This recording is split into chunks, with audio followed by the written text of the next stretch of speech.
And we are back with more Phoenix Wright Ace Attorney Trilogy. Here we go. We are in Turnabout Academy in the first court segment. October 25th, 9:47 a.m. District Court, Defendant Lobby number 3. Ugh. My butterflies have butterflies in their stomach. So, what's it like to have your very own case for the first time? My heart hasn't raced this fast since I ran that full marathon last year. And for those who remember last time, Athena's second case was the first case that we played. If it keeps up, you might get a lawyer's high. You know, like a runner's high? Relax. Everyone's nervous their first time. Hey. So, my fears weren't unfounded. After all, today's prosecutor is so terribly brutal and willing to use any means necessary to win a conviction. There's that the end justifies the means concept again. Now that it has come to this, we have no choice but to fight fire with fire. The end justifies the means. I wish you'd stop saying that. That's your method, Professor. I'm gonna defend Juniper in my own way. But Miss Sykes, just yesterday you told me, as a lawyer, what is it that you treasure beyond all else? That's an easy one, Professor. Seeking justice for my clients. But if this trial proceeds in the same manner and ends in the same way as the mock trial, would you not lose everything you worked so hard to gain? Well, I'll just have to make sure that doesn't happen then, won't I? My, but aren't you a stubborn one? Well, I suppose you will have to learn of your own inefficiency the hard way. Ugh. Forgive me, Professor Means, but can we just leave it at that? Oh dear, please forgive me. It's just, I wish to protect Juniper by any means I can. I do too, but... Now, if you would excuse me... Ugh, thanks to him, I'm feeling even more pressure than before. Oh, don't let it get to you, Athena. And don't forget to keep smiling. I'll be fine, and I haven't forgotten what Mr. Wright said. The worst of times are when lawyers have to force their biggest smiles. The trial is about to begin. I'll show you to the courtroom, if you please. Apollo, I'm counting on you to support Athena this time. Okay, Mr. Wright, leave it to me. That's right. I have Apollo to back me up. Junie's fate rests in my hands. I won't rest until she walks free.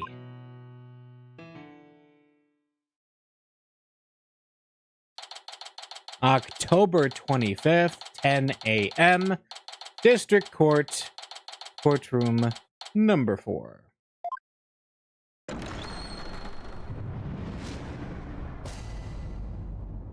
Court is now in session, and all rise.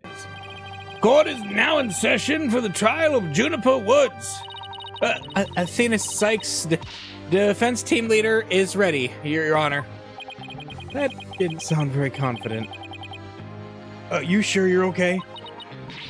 I'll be fine. Your boldness. I know, as usual. You want me to deliver the opening statement. Ah! This case is crystal clear. I see no need to explicate it any further. Now, summon the witness. Is there something the matter? Oh, please do share your boldness. Whatever gave you that idea? Bailiff, please, call our first witness. Yeah, now we don't even get an opening statement.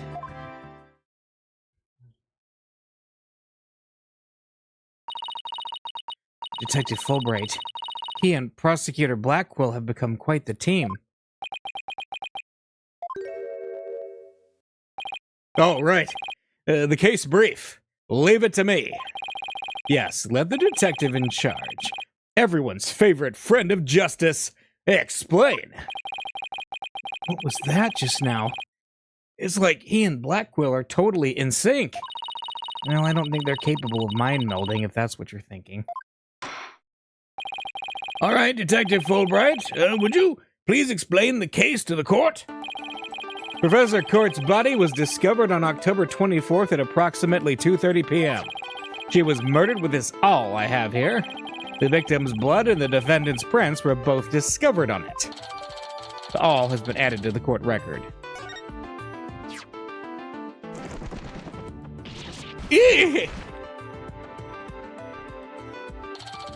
Court's autopsy report added to the court record. Delivered by the bird. All right. Estimated time of death between 6 and 8 p.m. Cause of death, blood loss from a deep stab wound in the victim's side. Okay. Wow, that bird can deliver evidence too. Blackquill has him trained well. Maybe Blackquill should train it not to mess up people's hair while he's at it. Moving right along. The body was discovered on the outdoor stage, although no blood was found there. However, we detected traces of a massive amount of blood in the third-floor art room. In short, the murder took place in the art room. So then the body had to be moved from the art room to the stage? Precisely. And there is one more piece of irrefutable evidence. A recording made by a tape recorder to the school paper reporter hid in the art room. It captured a female voice screaming, "You're a goner." What's this? You have such a recording? That's news to me.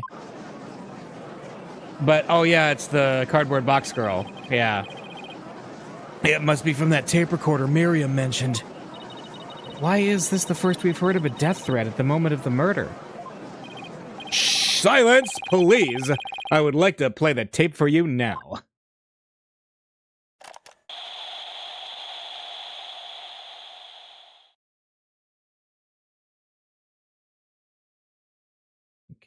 You're a goner!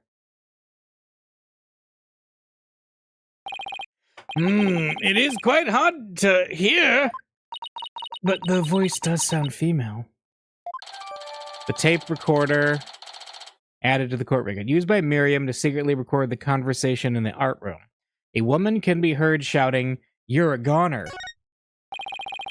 The noise and low volume of the voice have made voice print analysis all but impossible.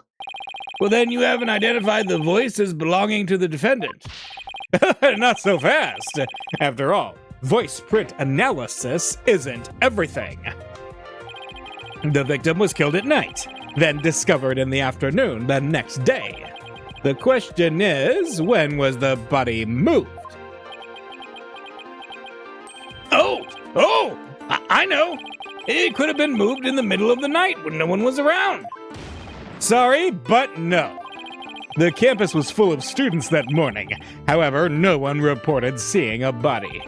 That means the body was moved sometime before the mock trial, when all of the students and faculty were gathered in the lecture hall and the rest of the campus was empty. It was during this time Hugh O'Connor, one of the mock trial participants, found the body. So the prosecution heard about Hugh seeing the body. Wait one moment. If all of the students and faculty were gathered in the lecture hall, then there wouldn't have been anyone who could have moved the body. Have no fear, for there is always an exception. An exception? The 3 mock trial participants were standing by in individual dressing rooms. They were the only ones who had free access to the deserted campus before the mock trial. What? Then that would mean... What would that mean? Those 3 students were the only ones who could have moved the body. In justice we trust. I don't like where this is headed, Athena. Me neither. And by those 3, I mean...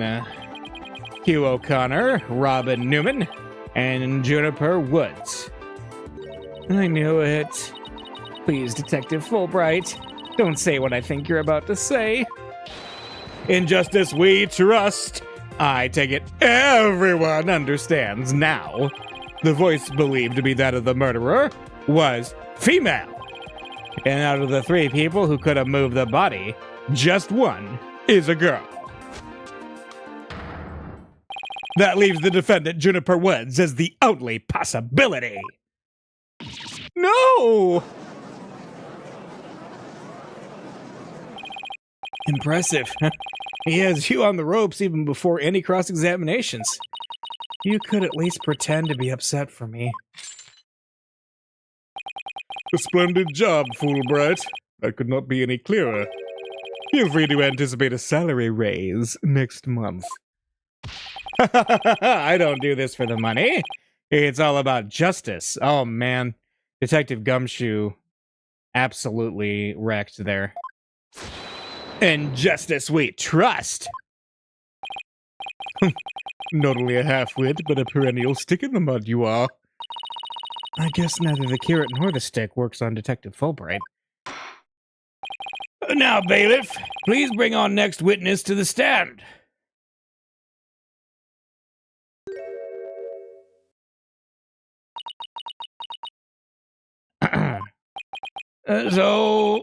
First witness sees a cardboard box?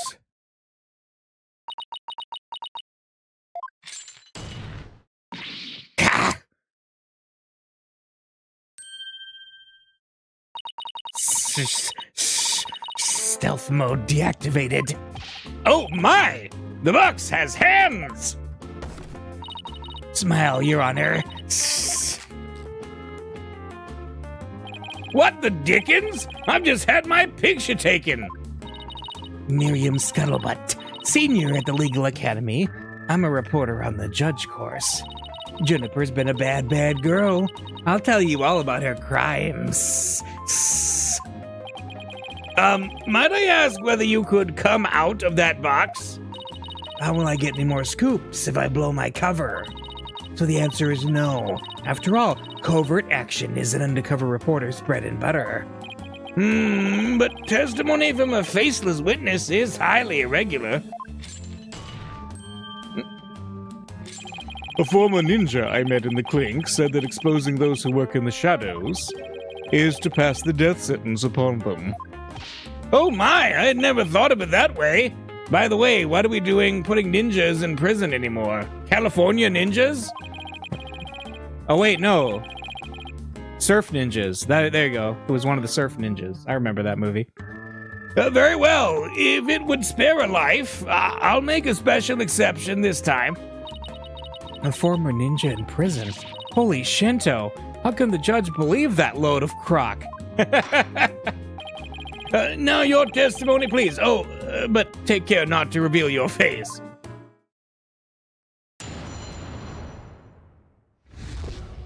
The similarity of the case and the script.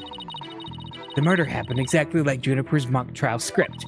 Up until the mock trial began, only Professor Court and Juniper knew the script's content. But Professor Court's sudden decision not to use the script sparked Juniper's murderous rage. Juniper has to be the killer. She has a motive, and the murder is just like her script. Kind of. I mean, because the script was changed, but then it was changed back.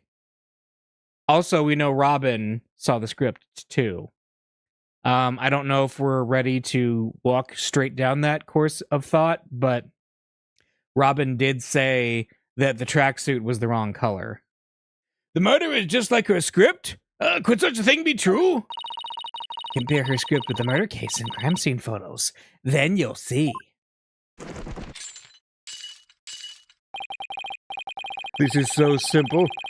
Even an ape posing as a decrepit old judge could understand. Only the victim and the defendant were privy to the script. Ergo, the defendant is the killer. Furthermore, in the art room, where the crime supposedly occurred, this witness's script, along with an envelope on which "use" was written, were found. This proves that the accused script had been rejected the day before the mock trial. She pressed the victim to use her script. An argument ensued, and then the fatal stabbing. Yeah, that makes perfect sense. What now? Prosecutor Blackwell has all his ducks lined up in a row. He's really on a roll now. Ugh. He's like a pit bull once it sinks its teeth into you. How dare she? My script had it all. A bum rap and phony evidence. Grudges and betrayals. I trust the defense is ready to cross-examine the witness. No problem. I mean, yes, I'm ready. I think. Time to find a hole in her testimony and unbox the truth. I've seen it done over and over. I know I can do this. All right. Cross-examination. The similarity of the case and the script. All right. So, first we have the murder happened exactly like Juniper's mock trial script. There must be places where the script and the case diverge. Kika! Don't sweat the details. That kind of stress will give you wrinkles. I'm not worried. My skin is as fair as silk. Indeed, you are quite fair. Fairly desperate. What did you just say? Blackwell really turned that one around on you. Whose side are you on? Hurry up and think of a clever comeback. Whoa, easy there, Athena. Now, you listen to me. The two cases do indeed have their differences. For one, the stage hadn't yet been erected in the mock trial script, and in the actual case, there were signs indicating the victim's wrists had been bound. But such differences pale in comparison to the host of similarities. In any event, replicating the crime without knowledge of the script is an impossibility. Looks like I won't be passing this off as a coincidence. What a total burn. Try again, why don't you? Pawn of Woods. See, up until the mock trial began, only Professor Court and Juniper knew the script's content. Alright, wait. So, let's pop back there for a second. Only Professor Court and Juniper, okay. Somebody could have stolen a peek beforehand. I don't think so. I mean, I tried it a number of times. Shame on you, Miriam. But that crafty she-devil Juniper has eyes in the back of her head. What chance does your average person have if an undercover reporter like me failed? Interesting point. Still... Miss Scuttlebutt, won't you get in trouble later for admitting to such underhanded tactics? Why, I plead entrapment! How was you blurting out your own crime entrapment? Kaka! But you haven't scooped me yet. They were all set to use Juniper's script. But Professor Court's sudden decision not to use the script sparked Juniper's murderous rage. Okay. How do you know that Professor Court wasn't going to use her script? There in the art room where the heinous crime took place, an envelope marked Use and Miriam Scuttlebutt's scripts were found. Evidently, the script that was going to be used belonged to the girl in the box over there. It's only natural that my script would be accepted and hers rejected. I introduced all sorts of brand new concepts, including bribery and fake evidence. It was a cutting-edge script portraying a courtroom battle in the dark age of the law. I can't help but feel Professor Court went out of her way not to use it. But Juniper, she used some devious, underhanded tactics to get her script chosen. That's why her script, and not my masterpiece, was used in the mock trial. How's that for an explanation? Okay. Juniper has to be the killer. He has a motive, and the murder is just like her script. Well, he did say there were some differences.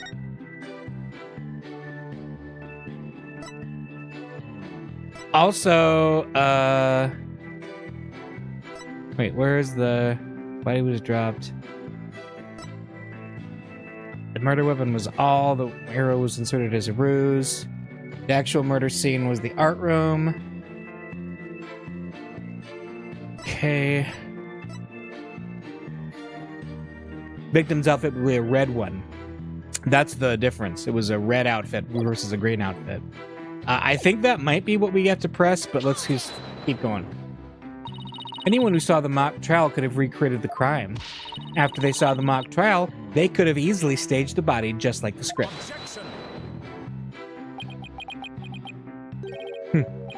Wary is the trial which pits Hawk against Canary. What did you just say? If he's so weary, he should try humping less. I bet that'd save some energy. This is no time for jokes, Apollo. He just called me a canary. Don't let him get to you. At least canaries pick up on things quickly, just like you. I shan't repeat myself, so listen carefully, Sykes Dunno. Hugh O'Connor discovered the body before the mock trial even began. How could one stage the body as it is in the script before anyone knew its contents? That's right. Do you even fathom the intricacies that go into staging a crime scene? No, I think not. You have the rudimentary mind of an elementary school child. Elementary school? Ah. Reporter's testimony throws attorney Athena Sykes for a loop. A perfect caption. How marvelous! A photo in the newspaper is just the thing to boost your brand. In a school paper? Seriously? I believe you've pressed the witness more than enough, Miss Sykes. Oh. Now, do you see how clear-cut my case is? Take it now, and in that fair, desperate mind of yours. Etch it so deep that you may never forget. No. No! Even my arguments get thrown back in my face. It wasn't supposed to be like this. What am I gonna do? Athena, you should just about have all the answers you've been looking for now. Huh? Think about it this way. If the killer knew the details of the mock trial, would they really commit the crime in the exact same way? I don't follow. But try to place yourself in the killer's shoes. I bet you'll discover an inconsistency if you do. Ah, I get it. Thanks, Apollo. Miss Scuttlebutt, just so we're clear, you're claiming that the killer intentionally made the crime scene look just as it was in the script, and that it is beyond the shadow of a doubt not a coincidence? Is that correct? No, duh. After all, it's just more evidence of Juniper's evil she-devil ways.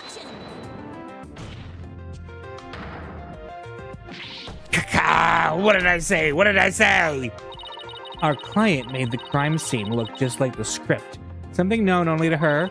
That would be not just foolhardy, but completely irrational. What do you mean? Yes, Miss Sykes, please tell this court what you mean by irrational. It wouldn't make any sense for Ginny to mimic her own script on purpose because it would mean leaking the script, make her the culprit, not be possible.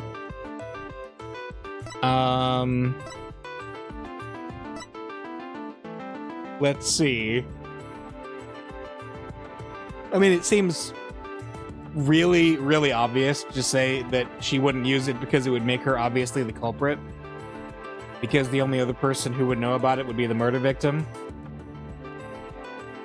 I want to try to not overthink it, and let's just see.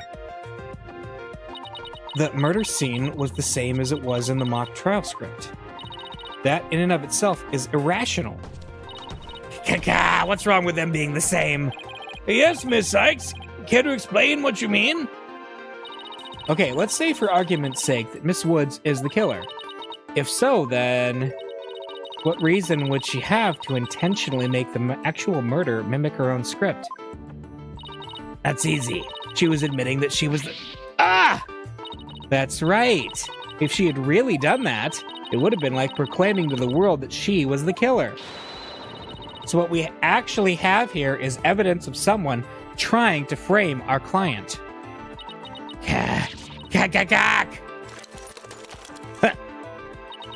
The body was found the day of the mock trial. In short, the day the details were revealed. So it would be completely inconceivable for the murder to go exactly like the script. Don't let it go to your head just yet.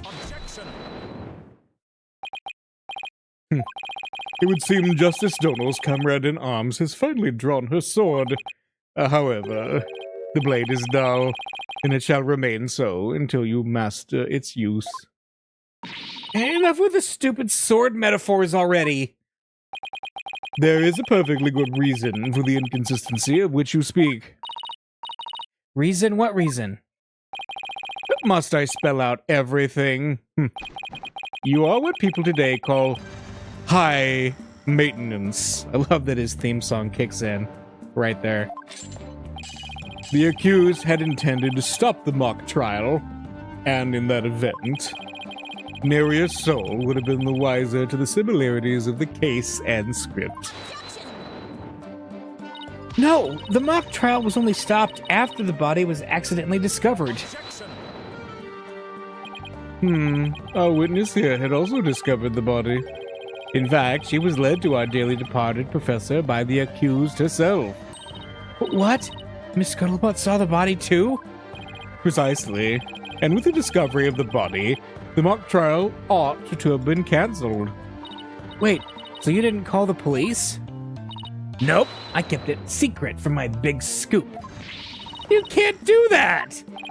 I made her pay long and hard penance for her sin. Did I not, my little buckstop? Compared to the work of a war correspondent, the sheer terror of that was... A war correspondent? Is that a Dead Rising reference? Jeez. I wonder what the Twisted Samurai did to her. Block off all the holes in her box? And spin her like a top while Detective Fulbright cackled in delight? That sounds more nauseating than scary. Enough jabbering. Witness, continue your testimony. Sure, Mr. Samurai. I'm ready to finish off that she-devil. Alright. What Scuttlebutt saw. I snuck into Juniper's dressing room while everyone was in the lecture hall. Juniper had changed into her stage costume. I asked her, "What are you doing?" When suddenly she fled into the hallway, as if she wanted me to follow her. I followed her all the way to Professor Court's body. She led me right to it. I'm positive it was Juniper because she was wearing the costume that she had made. Oh. Why did you withhold such key testimony? That is a question that echoes throughout the halls of every game in this series. Cat! What's that supposed to mean? Athena, you haven't even started your cross-examination. I know, but her testimony points to her as being a potential suspect. Well, I don't think Prosecutor Blackwell was... No, wait, I bet he's already thought of that.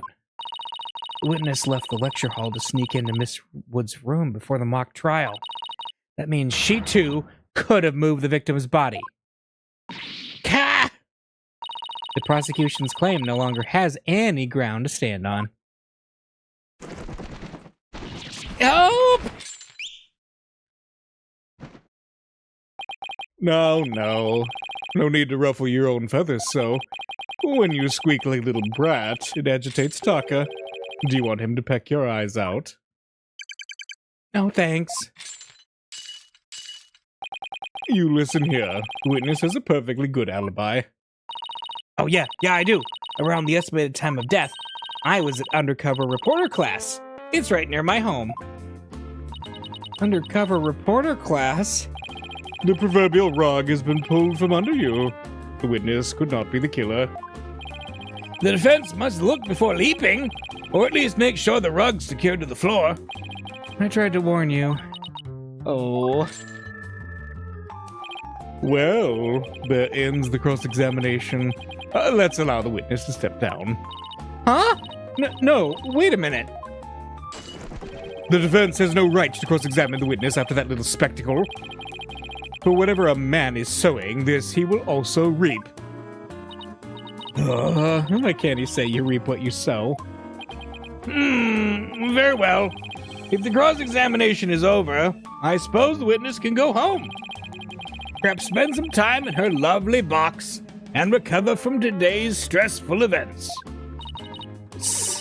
Don't you worry about me, Your Honor. There's no rest for the wicked. Or journalists either. My third eye is always eyeing a scoop. She's always eyeing a scoop. Well, back to the trenches.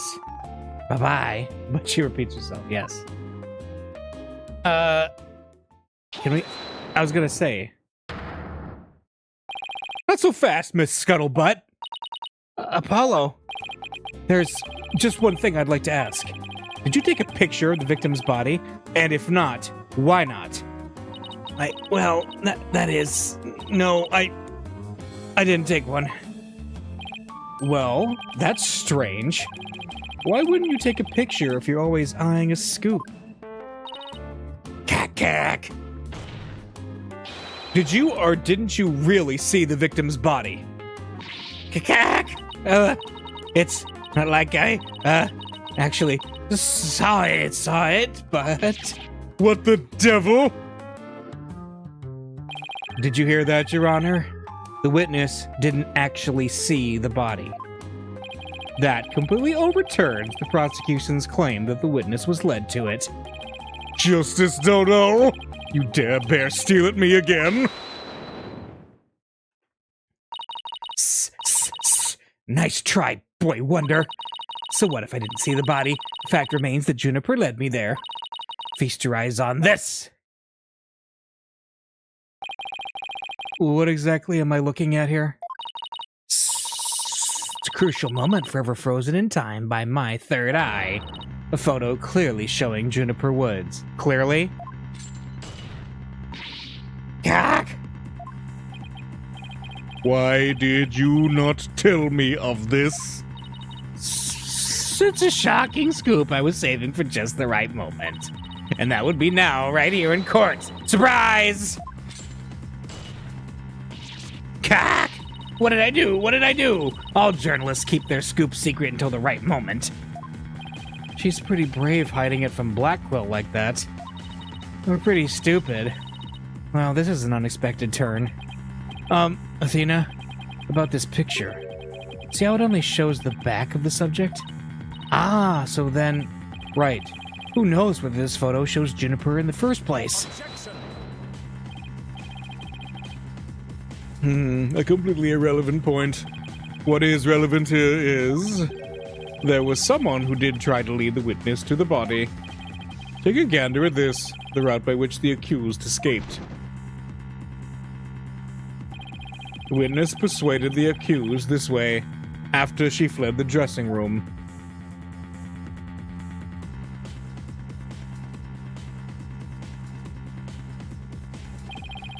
The accused descended to the first floor and exited to the quad. Then what, cotton cretin? Then I tripped and fell. Caught my knee on my own box. She stayed under her box even while running after someone? Sounds difficult. Recall that the body was already there, for Hugh O'Connor had already seen it. She was trying to show someone the body because she wanted to stop the mock trial. But if the facts have changed, that's all the more reason to cross-examine the witness. The defense has a point there. Very well, you may proceed with your cross-examination. It seems Justice Dono has saved your pretty little hide, missy. For now, at least. Ooh, guess I pulled that one off somehow. Thanks, Apollo. You're a lifesaver. Incidentally, my compliments to the witness for her very fine box. It's primo cardboard, lovingly selected from among many... Tell another lie or hide another fact from me, and I shall put it to the torch. Please, anything but that. I like that the box visibly got darker. I think it would be more eco-friendly to recycle it, but that's just me. All right, Miss Sykes, you may cross-examine the witness.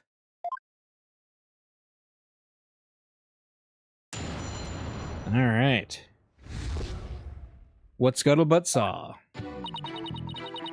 I snuck into Juniper's dressing room while everyone was in the lecture.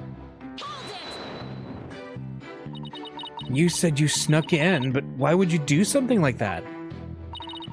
Because if I got a big scoop on Juniper, club membership would go through the roof. Right now, the newspaper club only has one member, me. The club's history once I'm gone. So the Themis Herald's brand recognition is a matter of life and death. Her means may be questionable, but her motive is surprisingly sound. Extra, extra! Students seeking the thrills and chills of expose journalism report to the club room. This has been a paid advertisement. Anyway, where was I? Huh? Never took Miriam for such a go-getter. Juniper had changed into her stage costume. Now, hang on a second. Her stage costume, which is supposed to have constellations and it glows. Constellations glow through the fabric. Yeah. Paint inside of costume with fluorescent paint. Leave time to dry. Draw constellations on outside and make small holes going to this pattern. In the dark, the paint will shine through the holes, bringing the constellation to life. Right, because it's supposed to... It looks exactly like Lamorar's outfit from the previous game. Huh. Alright. Why would she change into that costume? The mock trial was about to begin. How should I know? But if you don't believe me, take a look at this photo. I captured this critical moment like the gonzo journalistic pro that I am. But this only shows the back whoever was fleeing. You expect me to shoot her face when she's running away from me? I guess you're right, but this doesn't seem to be getting me anywhere. At any rate, as this photo shows, Juniper was in her stage costume. Right? Suddenly, she fled into the hallway as if she wanted me to follow her. Right? That doesn't mean you had to chase her. Call it a journalist's instinct. I see something fishy, I go after it. But you never did catch up to her, did you? A true undercover journalist gets up and dusts herself off when she stumbles. That reminds me, didn't you fall during the chase? When you tripped on your box? A true undercover journalist is always ready to stumble over a great story. Sure are a lot of holes in your story. Or is that just the scuttlebutt brand of journalism? A true undercover journalist always prevails against her adversaries. I followed her all the way to Professor Court's body. Okay. What would our client have to gain from leading you there? The accused had employed her self-penned script as a manual for murder. Ergo, she had to stop the mock trial before the script's details became public. And that accounts for her desperate attempt to lead our cotton cretin here to the body. But as we all know, Miss Scuttlebutt didn't alert the authorities. And as a result, the mock trial began as scheduled. The issue here is not whether it was in fact halted. The fact remains that the accused was trying to lead the witness to the body. Does that not show clear intent to halt the mock trial? I'm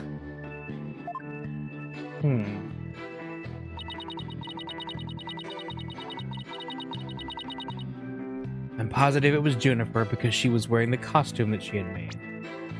Alright, let's present, because there's a problem here. Yep. Miss Scuttlebutt's sole basis for identifying our client as the figure in this photo is the fact that it shows someone in Miss Woods' stage costume. Well, it is Juniper's costume, so that must be Juniper in it. It's clear cut. No, that's where you're completely mistaken. What?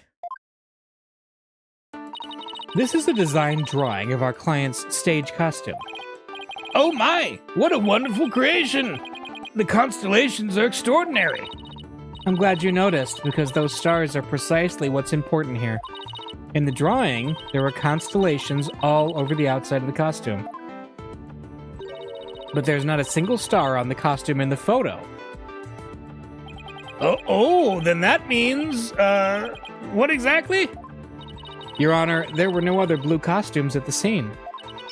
Which leads me to believe that the figure in the photo was wearing our client's costume inside out. But why would Miss Woods make a mistake like that? Well, it's not really a matter of why. but rather who made the mistake of putting it on inside out. Wait, you're not suggesting... That's right. I'm glad you're catching on. The costume's designer wouldn't put her own costume on inside out.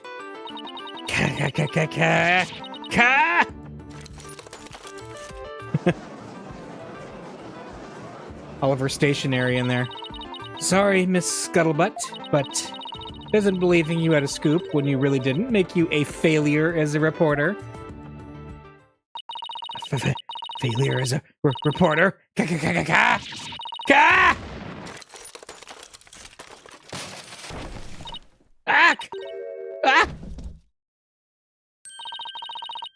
Well, hello, Miss Scuttlebutt. So nice to meet the woman beneath the box. You didn't see nothing. Objection! Now, I would have you stop right there, Sykes Dodo. For it is the why of the matter upon which I would have this court focus. What do you mean? Miss Juniper Woods, Yes? what were you doing on the morning of the mock trial? I was in my dressing room, painting my costume in fluorescent paint. Wait, fluorescent paint? My design drawing shows twinkling stars on the costume. I was going to make the costume shimmer like that by painting the inside fluorescent. Floor, what was that again? Fluoride? What, did your costume have cavities? Not fluoride. Fluorescent, as in glowing. The paint would make it glow in the dark. Yes, so you applied that to the inside of the costume, and then... I let it dry for a while, because I heard it takes a long time. So I put the costume on my mannequin inside out. Inside out. So then... This is a photograph of the inside-out costume taken in the dark. Oh. As you can see, there's a heavy layer of paint over the entire inside surface. Except for... two... Wait. The way that you would hold that is if you were holding it on opposite sides. Because I see that there's like a thumbprint there, and then there's a handprint. Right? Because you can't get that... I don't know. We'll have to see. If someone would have properly done this costume in this state, the wet paint would get all over their body. Why, yes! I believe it would! Indeed. Ergo, the costume was worn the way it was, not by anyone's mistake, but because this was the way it was on the mannequin. Inside out. Gah! Glowing costume photo. Figures he would have a photo. Did we just fall into his trap? Yeah, I bet Blackquill had it all planned out. Still, I think you should give this photo a nice long look. Oh, please tell me you found something that doesn't add up. And check out the chest area. It kind of looks like handprints to me. Hey, you're right! But Judy would know better than to touch it while the paint was still wet. Objection! I believe the term to describe your thought process is wishful thinking. After all, if master painters make mistakes, why not a rank amateur, such as the accused? So basically you're saying my claim requires evidence to back it up. Evidence? That shouldn't be a problem, right? After all, you've come this far. Well, just because I've come this far doesn't mean I've thought everything through, though. What? You mean you've just been bluffing? What did you expect me to do? I'm sick of losing to this guy. But you're right. There's only one thing left to do at this point. And that's to present some evidence. Pronto. A showdown, is it? I gladly accept. Fluorescent paint must have stuck to the hands of whoever touched the costume, and that paint should glow in dark places. So I just need to carefully check every last piece of evidence. This piece of evidence shows who touched the costume.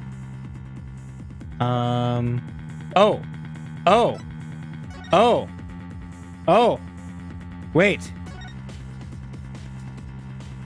There we go. Remember, I noticed that was weird before. Robin Newman's hands are glowing. A school newspaper? Interesting. Take a look at the photo where the lights are dimmed and the spotlight is on Miss Woods. Observe Mr. Newman's hands in that photo as he stands at the prosecutor's bench. As you can see, it's glowing, just like Miss Woods's fluorescent paint. It is glowing. Quite brightly, I might add. But why would he put fluorescent paint on his hands for the mock trial, you may ask? The answer is he wouldn't. Not on purpose. It got there when he put the costume on. That means, what again? It means the figure photographed in the costume was not our client, Juniper Woods. It was her classmate, Robin Newman. What?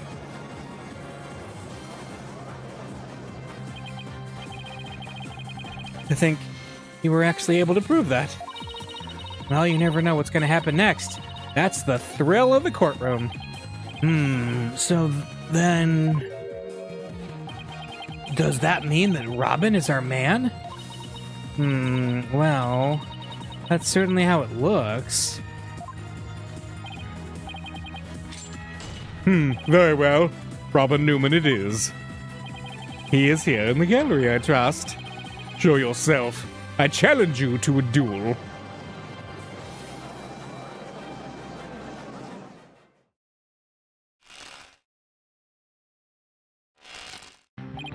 Will the witness please state his name and occupation?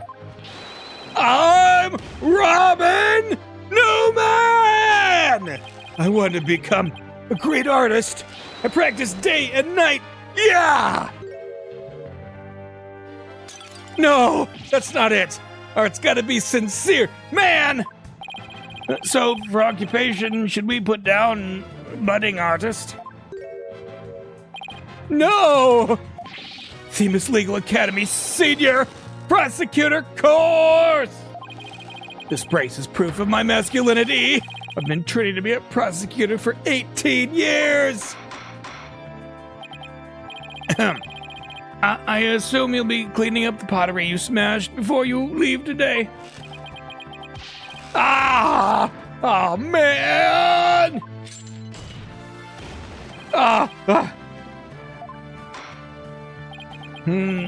It seems the witness has finally settled down. I guess nothing phases the judge after all these years. You may proceed with your testimony, Mr. Newman. Specifically, the court wishes to hear why you had fluorescent paint on your hand.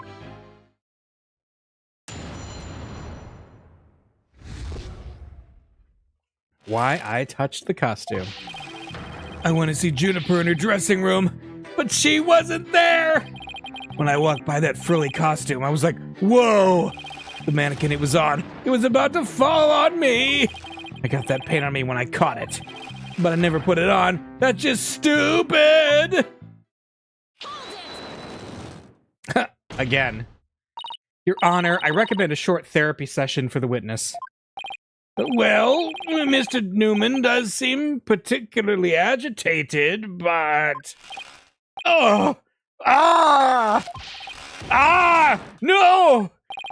Not again. What's his problem?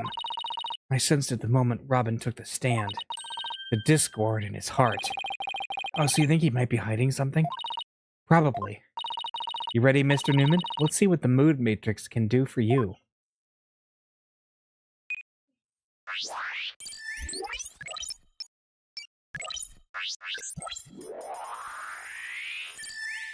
All right. I went to see Juniper in her waiting room. So there's no emotions at all being displayed here.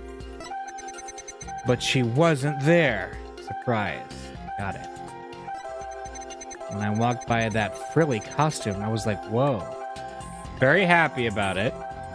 Why are you so happy about a frilly costume? The mannequin it was on, it was about to fall over. Okay. I got that paint on me when I caught it. No, the handprints wouldn't be like that. I never put it on. That's just stupid. You're angry about the idea of not putting it on, okay? I think the happiness is kind of weird. Why are you so happy about that frilly costume? When you mentioned the stage costume, I sensed a sudden, powerful feeling of joy. Would you care to explain, Mr. Newman? Wait, what? Why would a frilly scarf thing and a long skirt make me feel like that? I don't know, but you seem awfully interested in that costume for some reason. You didn't happen to put it on, did you? Like I'd be into that kind of thing. I'm a dude, and I'm into braces. You don't think Robin's actually got a thing for Juniper's outfit, do you? Oh, come on, isn't it obvious? You're enjoying this a bit too much, Athena. No way, man! The mannequin came falling toward me, so I stuck up my hands to stop it. End of story! That's a new piece of information. Time to run an update.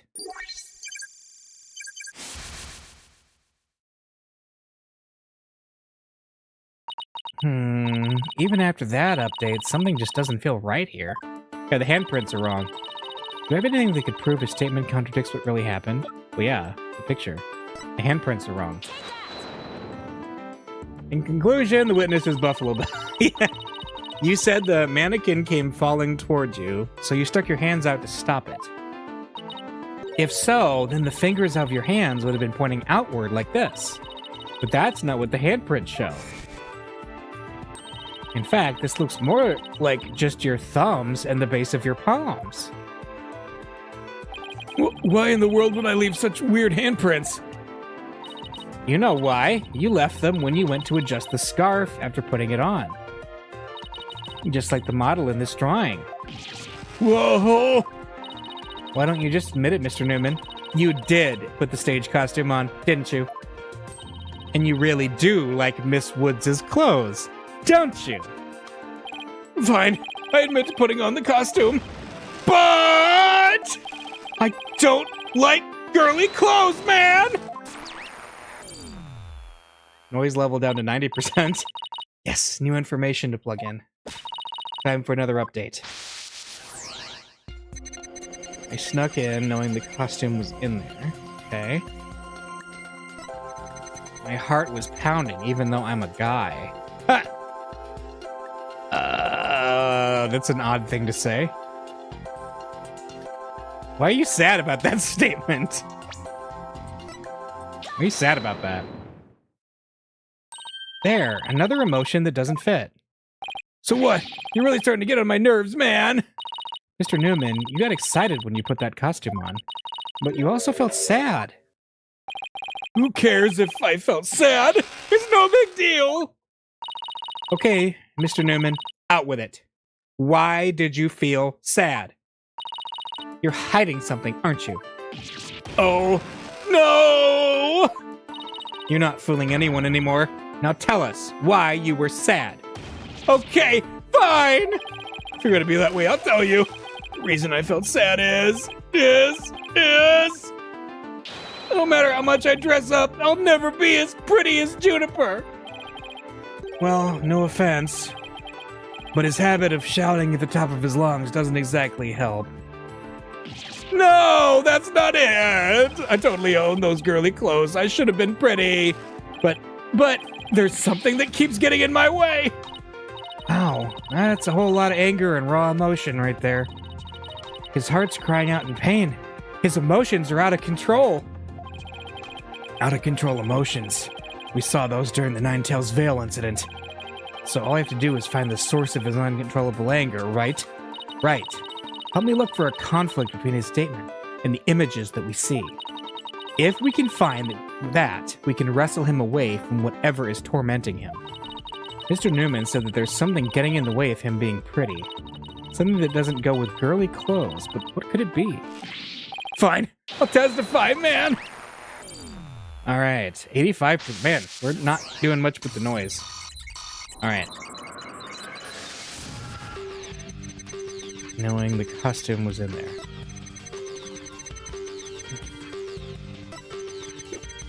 I felt a powerful feeling when I saw that long frilly scarf. I admit it, I wore girly clothes. Alright. I felt like a diva when I pulled the hood over my head. It felt so right. I was totally dressed up like a girl. Okay.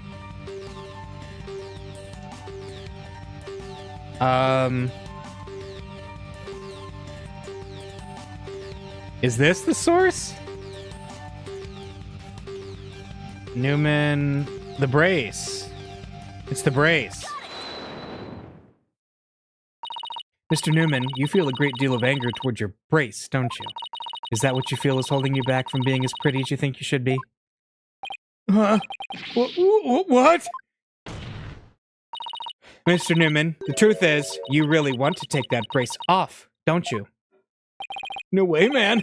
This is a symbol of masculinity. I could never take it off. Is it that you can't take it off, or that you don't want to take it off? Oh, man. I should have kept my big mouth shut. This is really weird. He exhibits intense anger toward his brace, which he calls a symbol of masculinity. But he can't take it off, not even when he's trying to look pretty. What could be at the root of his complicated relationship with his brace? I have a feeling we're on the verge of uncovering an earth-shattering secret. Athena, you okay?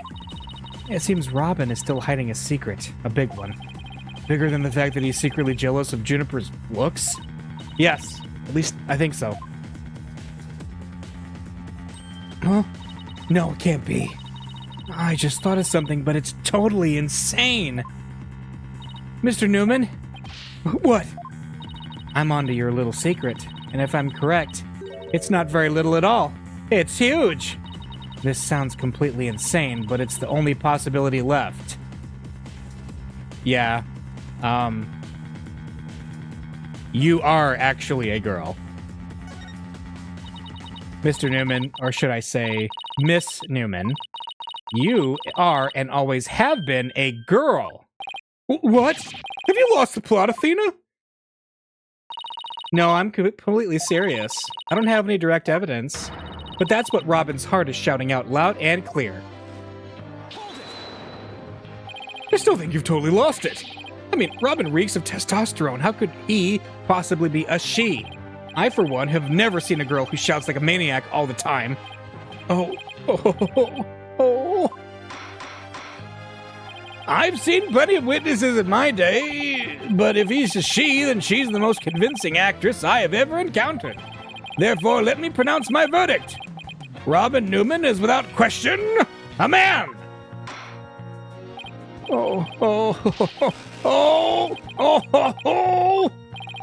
You are now truly Justice Dodo's equal in one area. You are just as equally insane. Never in the history of this planet has there been a finer specimen of the masculine spirit.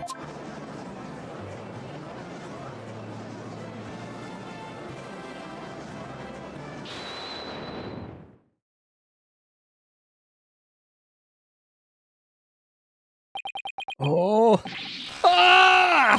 If you guys are done talking about me, I'm...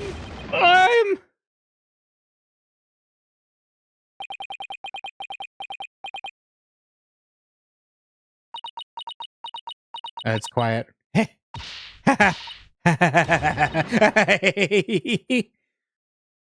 And...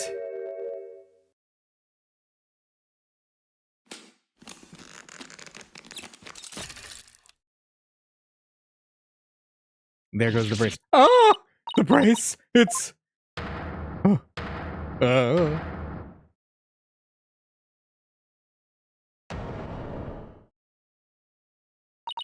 Miss Sykes, no. Allow me to call you Athena. I wanted to keep this a secret at all costs, but no! What? No way! Gah! Surely this must be some kind of jest. Nope, it's for real. I'm a girl, body and soul. If you don't believe me, I'll give you a PEEK. Ah! As if. What an amazing transformation. Well, all the Discord's gone. The image is now complete.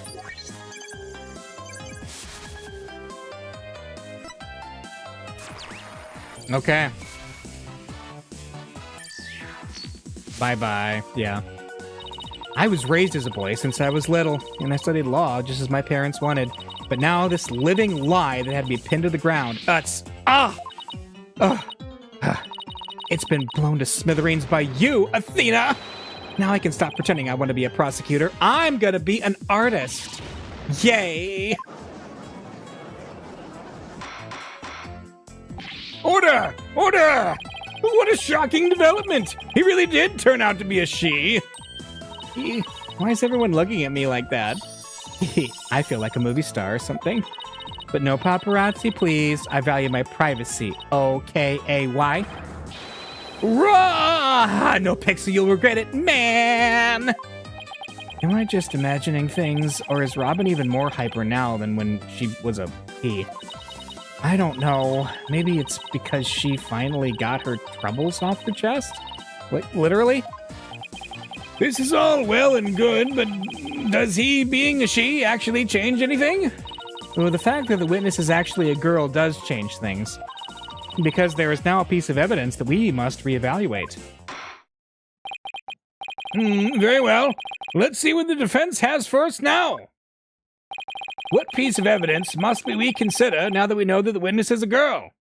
Obviously, the tape recorder, because the whole thing that this was presented on was it's a female voice saying you're a goner, and they said only one of the three potential suspects were women. Now we know 2 out of the 3 are women.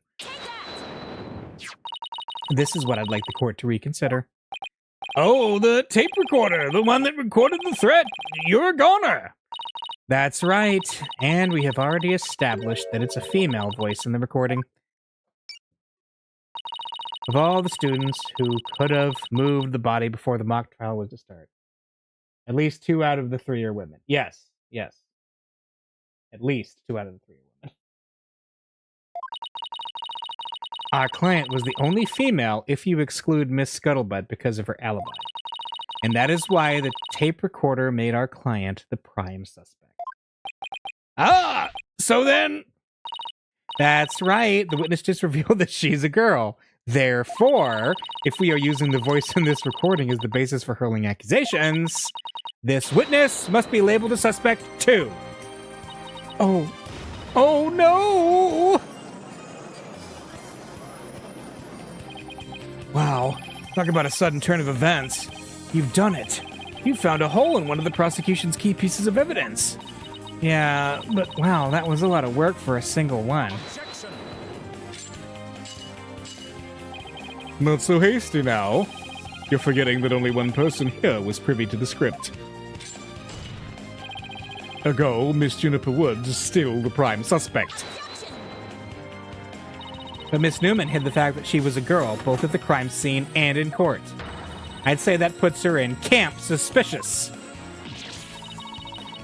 Eek, that's not nice, Athena. How can you accuse me of being a killer? I mean, I'm just a weak, innocent little girl. Just thinking about that murder makes me... Okay. Suspicious is as suspicious does.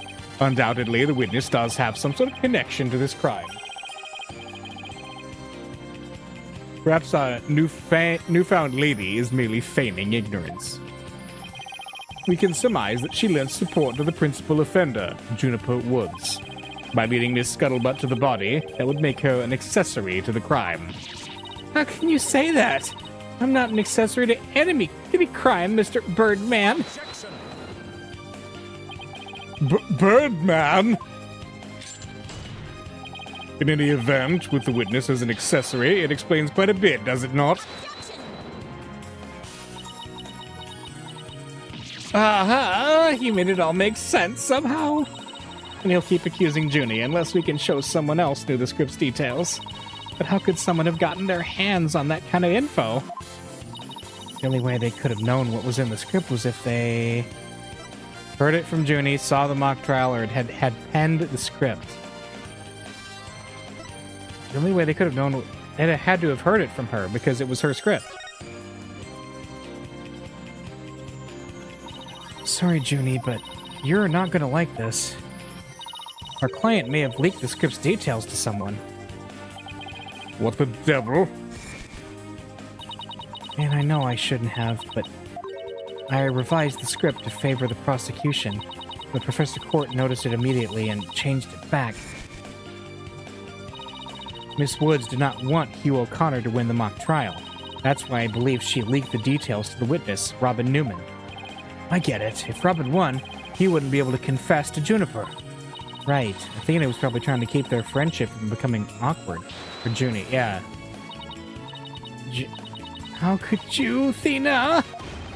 What a bunch of bull! I never heard a word about the script of Juniper! Never, ever!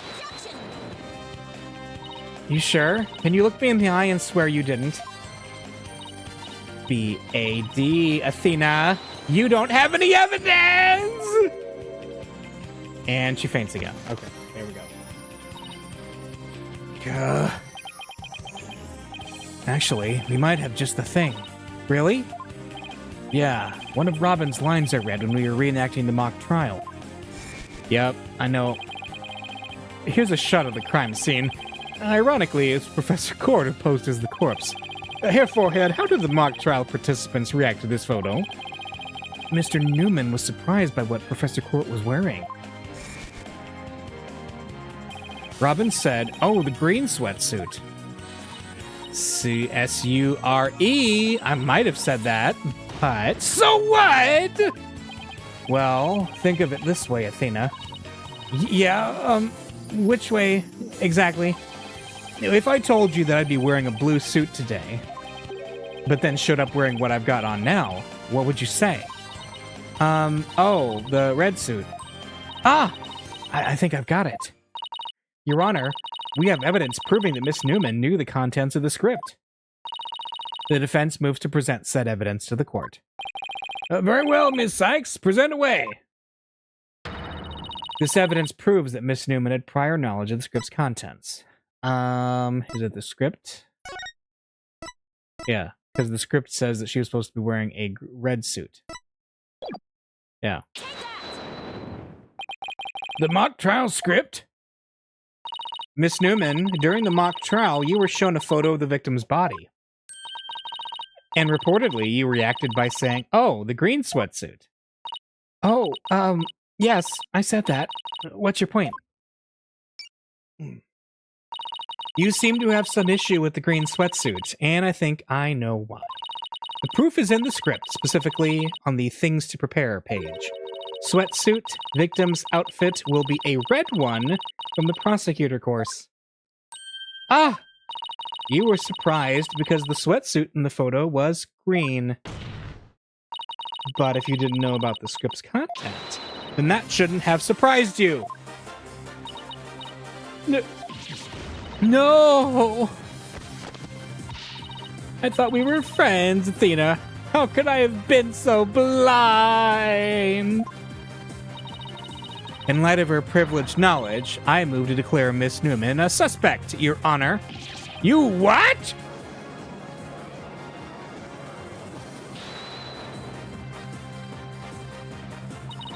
If knowing script details makes me a suspect, then there must be others besides me.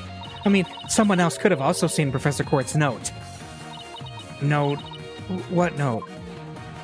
The professor and Juniper were working together to prepare for the mock trial, but only one copy of the script was made to prevent it from being leaked. But that gets kind of inconvenient, right? You're not seriously gonna suggest... Eek, but it's the truth. Professor Court did do exactly what you're thinking. She didn't write down any of the proceedings or the truth behind the case. But she did write a note to herself about the props and details about the victim's B.O.D.Y. Is this really true, Miss Newman? If you don't believe me, send the police over to my house. Tell them to check the pictures on my camera. I thought it might give me an advantage. So I took a picture of the note. I'd say she's telling the truth. Wait a second. If there's a note with details about the body, then that means there are others who could have made the murder look like our client's script. Yes, I believe you're right. Apparently, this case isn't as clear-cut as Prosecutor Blackquill would have us believe. This new revelation blasts a big fat hole in the prosecution's case. Oh ho! Bully for you, Missy, but don't think this spells victory. And why not? The battle is still young, and my blade is now fully drawn. Between it and my next witness, your life will be forfeit. So put away your wooden sword. And show me what you are truly capable of if you wish to live. You want it? Don't worry. I'm gonna bring it.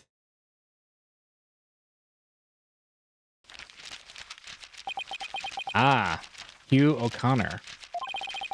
I already said I want nothing to do with this trial.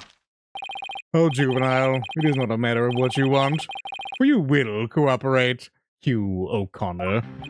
Prosecutor Blackquill, why have you called this witness? You will recall that the day before the mock trial, in short, the day of the murder, the accused testified that she left for home at around 6 p.m. Yes, my notes here do confirm that fact. Right. Our client wasn't at school at the estimated time of death, so she couldn't be... Yet that was but a felicitous lie. Or am I mistaken, golden boy? I have no intention of saying anything more. Now, if you'll excuse me... Hold! I am not through with you yet. Seems the rogue prosecutor has it out for me. Leave, and we just might discuss you-know-what. No, wait.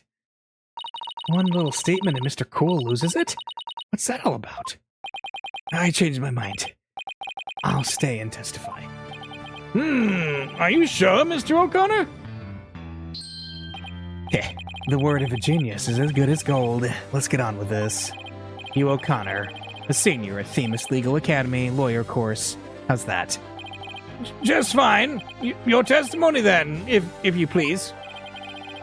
You're up against the top of the class now. I'd be careful if I were you. I know Junie would never lie like that. That pompous schoolboy won't know what hit him. Witness testimony. Around the time of the murder, to get mentally prepared for the mock trial, I meditated at the archery range till 7 p.m. At around 7:15, I went to the main building before going home. That's when I saw Juniper. We didn't say much as we passed by each other. She seemed her usual self. That's it. Anything else you'd like to ask? That is quite enough. Well done, golden boy. Hey. The final bell rings at 7 p.m., at which point the campus is a desolate place. Now you recall the tape recorder. We know the time of the voice recording. It was 7:10 p.m., the day before the mock trial. That was the dark hour of this heinous crime. Do you have any proof of that? As its final bell, the school plays a special broadcast when the clock strikes 7. The female voice in the tape appears 10 minutes after that broadcast. The killer waited until the school was empty to spring her devious and deadly trap. Right? Woman can be heard shouting "You're a goner," recorded in the art room at 7:10 p.m. on the 23rd. Got it. So when the witness saw the defendant, that would have been... Indeed. It was 5 minutes after the voice was captured on tape in the art room. Ergo, we know that the accused was still in the main building, even after the killing. So the time of the murder and the time of when the body was moved... Great. Another inconvenient testimony. Miss Sykes, your cross-examination, please. All right, cross-examination. Around the time of the murder. You get mentally prepared till 7 p.m., okay? So, do you meditate often? Don't tell me you're going to start pestering me, too. What's that supposed to mean? No need to play dumb with me. All the girls want to know about my private life. What? I will remind the defense this is a court of law, not a pickup spot. It seems Miss Fancypants' lawyer is smitten with the witness. Objection! Objection! Objection! I'm just trying to establish the witness. If you must know, I never go a day without meditating. Satisfied now, stalker girl? That's it! You'd better take that. Whoa, whoa, whoa there, Tiger. Just take a deep breath and relax. Heh, I'll just continue my testimony now, if you don't mind. At around 7, I went to the main building. Okay. Our client has stated she went home at 6 p.m. Yeah, you and Professor Court were busy preparing for the mock trial together yesterday, right? Was that the last time you saw her? Yes, I left school at around 6 p.m. No, wrong. I don't know what she was doing, but Juniper was definitely at school after 7 p.m. But I suppose neither side can prove one way or the other. But if Junie was there, that means she's lying. Truth be told, I only saw her for the briefest of moments. Of course, this is a funny case because she was obviously in the first case of the game, which takes place after this, so we know she gets off one way or the other. We didn't say much as we passed by each other. She seemed her usual self. Okay. So you just walked past a good friend, barely saying a word? The final bell had already rung. They get mad when you stand around chatting. And then again, we're not like you people, talking endlessly in those annoyingly loud voices. Annoyingly loud voices? I'd like it if you refrained from insulting my partner like that. Normally, I'd shout objection right about now, but I'll take this one for the team. Heh.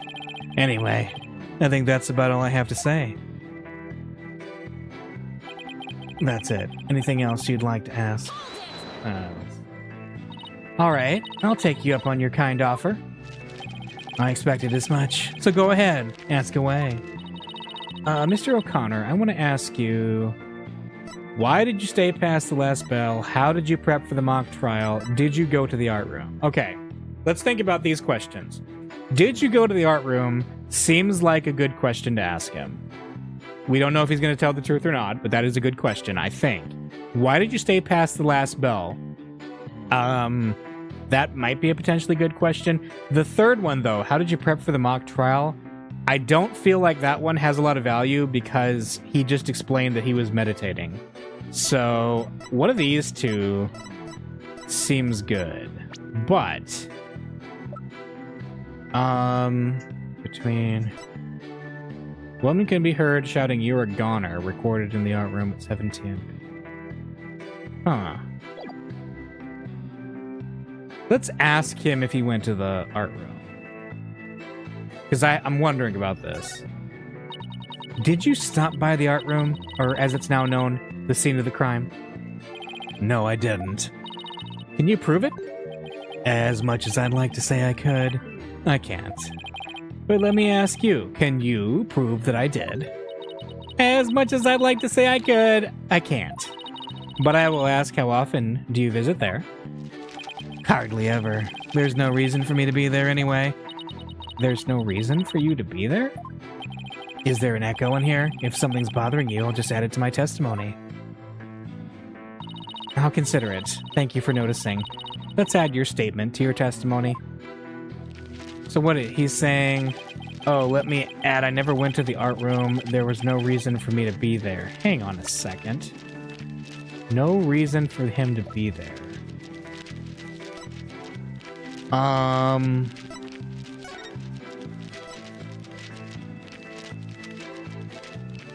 Body was dropped in the third floor art room. Well, in the mock trial, the art room is one of the places that the crime centers on.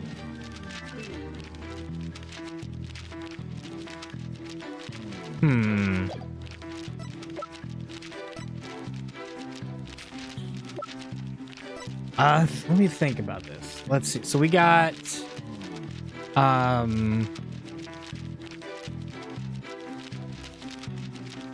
let's see. We've got Hughes. So I'm trying to think like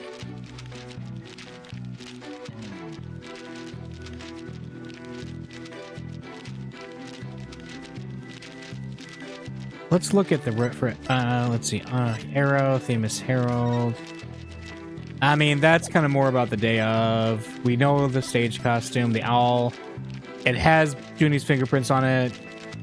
Her planner. Oh! Hang on. Routine report. Need to speak with Hugh O'Connor.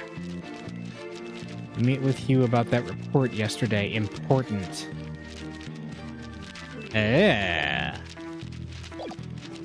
You know what? I think... Let's ask him a different question, because I'm not sure this is the right one. Let me see here. Hang on. Why did you stay past the last bell? How did you prep? Why? You know what? Hang on. What does it say again? Meet with Hugh about that report yesterday. I need to speak with Hugh O'Connor on the 22nd and 23rd. So he gets brought up twice. I'm wondering, how did you prep for the mock trial? Might be an interesting one, actually, because of that. Please tell the court what you were doing on October 23rd, the day before the mock trial. Heh, that's an easy one. Nothing in particular. Aha! Nothing at all? You didn't help with the preparations? Heh, you don't get it, do you? I was merely playing the role assigned to me. I left the preparations and the like to others. My job was to be mentally prepared. Junie put her heart and soul into getting things ready, while he just sat on his behind. Just to reiterate, I spent most of the 23rd meditating at the archery range. I didn't talk to anyone until the school closed at 7 p.m. I suppose a few archery club members did come and go while I was there. But you didn't talk to anyone? Not a single soul? That's right. I didn't say a word to anyone till the final bell at 7 p.m. Ah, I see. This is crucial information. Please add it to your testimony. I don't know if you're bluffing, but if you are, you have a pretty good poker face. Well, she's part of the ride agency. Of course she does. Yeah, I didn't talk to anyone until the final bell. Yeah, huge problem there. Huge problem. Court's planner. So you didn't talk to anybody on October 23rd? Are you sure about that? Heh, I already told you. My word is as good as gold. Okay, then how do you explain this? And don't spare any details. Sorry, never seen that before. This is the victim's planner. She recorded all of her plans in great detail. Take a look at this page here. It reads 23rd, meet with Hugh, and important. Don't you find that interesting? What? Where'd you get that? The keyword here is important. You say you were at the archery range all day. But you also said a few students came and went while you were there. That doesn't sound like a great place for an important talk. But what? The entire campus was buzzing with activity before the mock trial. Where could they have possibly had a private conversation? I thought about that too, but the situation changes after the last bell. What's this now? The witness stayed after the last bell in order to have a private talk with the victim. Am I right, Mr. O'Connor?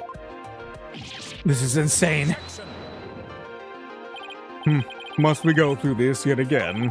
I suppose you also have no evidence, as usual.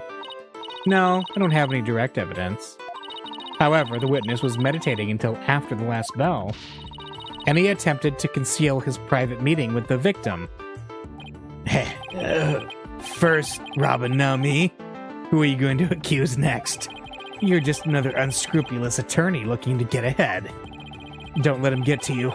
He's definitely hiding something. I mean, he was supposed to meet with the victim around her estimated time of death. I had my suspicions about Robin, but you seem just as guilty.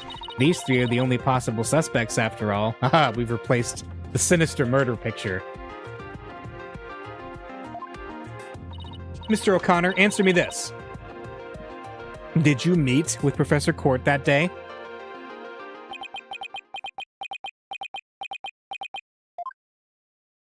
Sorry, Miss Jailbird, prosecutor.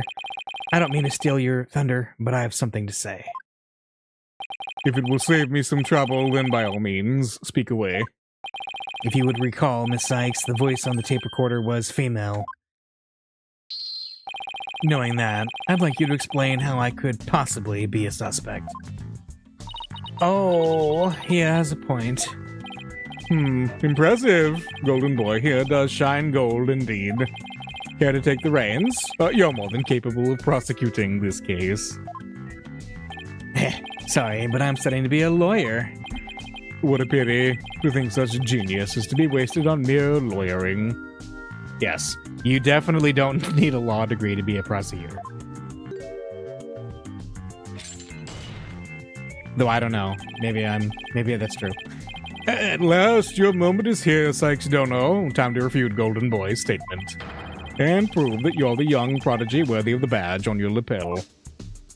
Could he lay any more pressure on? The voice is unmistakably female, so there's no point in arguing about that. Yeah, you're right. In which case, to whom does the voice on the tape really belong to? The witness. The witness? Hang on a second. Oh, the witness says in Hugh. Well, it's not Hugh, because they just said it's female. The defendant, it would be Juniper, right? Who's saying because it's saying you're a goner. Very garbled. Right? Let's make sure we get this right. A woman can be heard shouting, "You're a goner," recorded in the art room at 7:10 p.m. on the 23rd. Tape recorder. Okay. So, option-wise, the witness, Hugh O'Connor, so it's not him. The victim, who is also a woman, and the defendant, which... So, by process of elimination, the victim makes the most sense. Let's see. The voice on the tape belongs to the victim. That's the only thing that makes sense. Are you mad? The voice on the recording says you're a goner. That is something a murderer shouts at their victim, not the other way around. Yeah, that is a problem. You're a goner, you're a goner, you're a goner. Athena? You're a goner. You a goner? Hugh a corner? Hugh O'Connor? Wait a second! Whoa, Athena, you're scaring me here. You're scared? I'm terrified for even coming up with this. With what? Prosecutor Blackquill, you wanted to know if I'm worthy of my badge? Well, I'm about to show you why. Despite my age, I can wear it with pride. Oh, then can I take it you won't be changing your argument? Still, it stands that it's a bit odd for the victim to be the one yelling you're a goner. I agree, if that's what the victim was saying, but it's not. I assume you have something to back up your assertion, Miss Sykes. Not exactly, but you don't have to add fuel to his fire, Your Honor. If it is indeed Professor Cord's voice on the tape, then she was shouting because she was threatening O'Connor, being threatened by O'Connor, scolding O'Connor. Scolding him, maybe. Because they had a meeting together. I would like to call one basic fact into question. Is that shout on the tape really saying you're a goner? What are you up to now, Athena? Professor Cord's planner says she was supposed to meet with the witness for an important talk. Perhaps our witness, despite being a genius, had done something wrong. And this made Professor Cord get angry with him during their private meeting. I don't see how this changes what we heard on the tape. Well, if you want to see how it changes things, then let's try a little experiment. Your Honor, I want you to yell at the witness as if you're mad at him. But, and this is important, use his full name. Okay, let's see. Hugh O'Connor. What did I do to deserve that? Yes, like that. Now again, but faster. Hugh O'Connor! Hugh O'Connor? Hugh O'Connor? Hugh O'Connor? Wait a second! No! This can't be! You think I'd spend the energy to lead you this far if it wasn't true? Ah, but it is, Your Honor. Humans are not perfect. That's a scientific fact. We sometimes mistake shadows for monsters or the wind for voices. Now that you mention it... You can do this, Athena. Just give the old guy one little push. The sound of the tape recorder never was the phrase, "You're a goner." That's only what we thought we heard.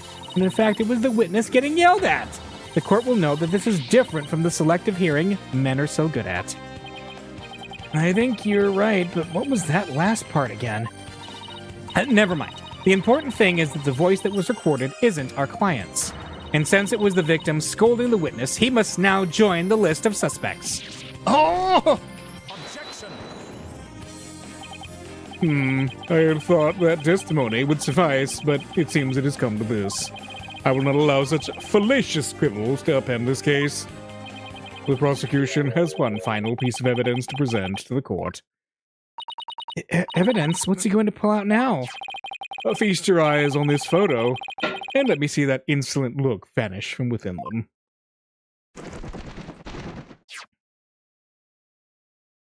Okay.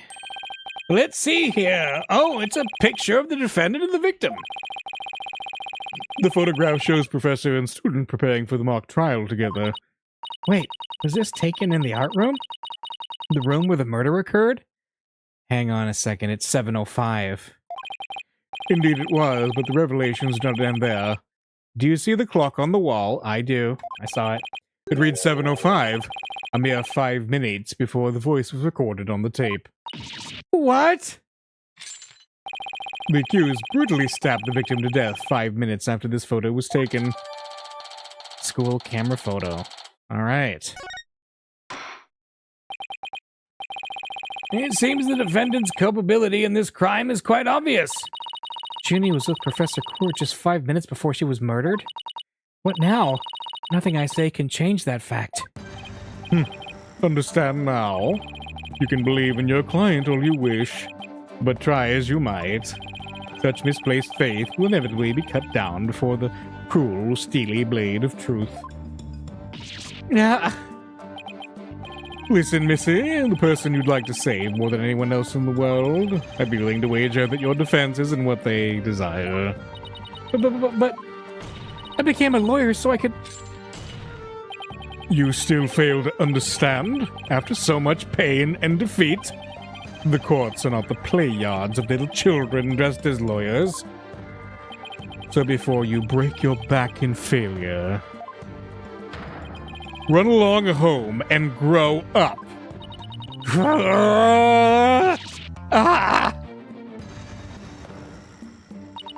If he thinks I'm giving up now, he's got another thing coming. I have to find my inner strength if I ever hope to save him. But I can't think of any way to strike back. The worst of times are when lawyers... Save him? Wait a minute. What? If I ever hope to save him... Who's him? What? Hang on. The worst of times are when lawyers have to force their biggest smiles? That's impossible. How could I smile under these circumstances, even if I forced it? This is badder than bad. Who knew Blackwell had that one waiting in the wings? Why didn't that twisted samurai just present it at the beginning? Wait, maybe this was his real plan. Was he just trying to show me how weak and powerless I am? Maybe he's right. Because I really haven't got a clue. Who's the real killer? Who murdered Professor Constance Court? Robin Newman? A girl who'd been forced to live a lie as a guy? Or was it Hugh O'Connor, the honor student who had met with Professor Court? There seems to be little reason to debate the defendant's guilt any longer. The time for a verdict has come.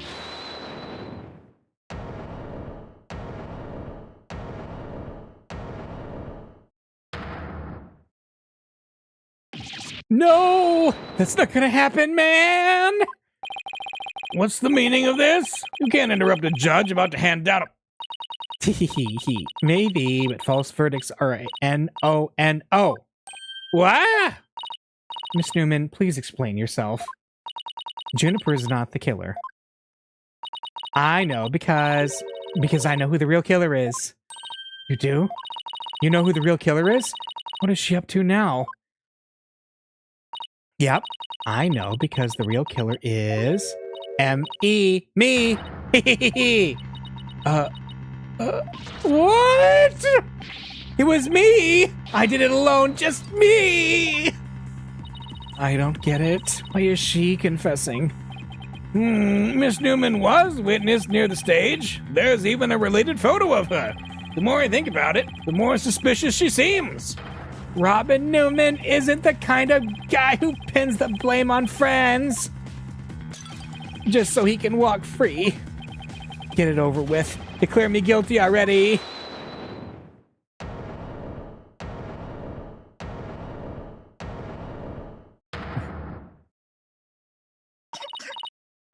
Please.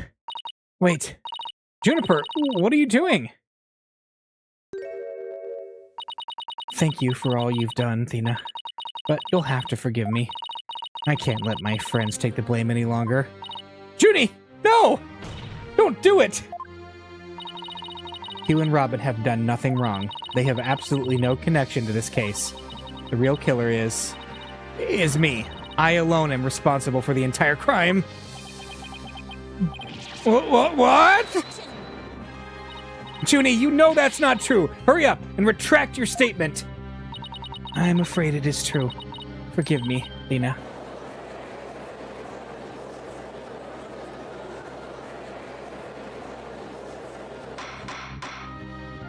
Order! Order! Will somebody please explain what's going on here? I see right through your cheap ploy. School rules state that a prior conviction terminates one's ability to graduate. A guilty verdict here would make whatever dreams one had go up in a puff of smoke. Oh, I wasn't aware. Even meek little mice will fight when cornered, a pitiful spectacle, I might add. These vermin are trying to protect each other now that they've nowhere else to run. Protect each other? Wait. No, actually, I'm the murderer. No, I'm the murderer. So is Robin just trying to protect Junie too? If so, then the real killer is... Wait, oh no. Not again. Yep. This whole thing's a joke. Oh no, now it's Hugh's turn. What? What is wrong with kids these days? I know what just crossed your mind, Miss Sykes. He's got a bow. You think I'm the killer, don't you? Wow, he really is a genius. He even knows what you're thinking. Heh, I think it's about time I told you the truth. And I'll even get right to the point. It was me. I did it. Wait. What?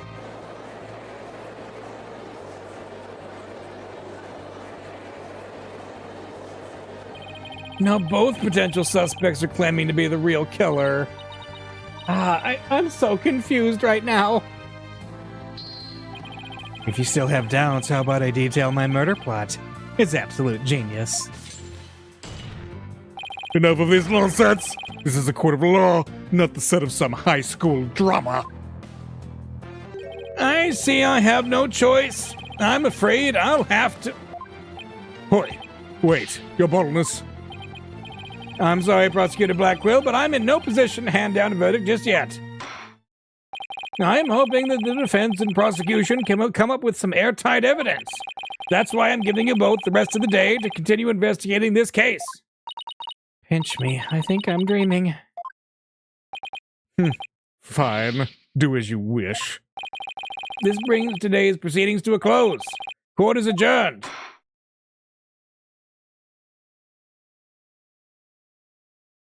To be continued. All right.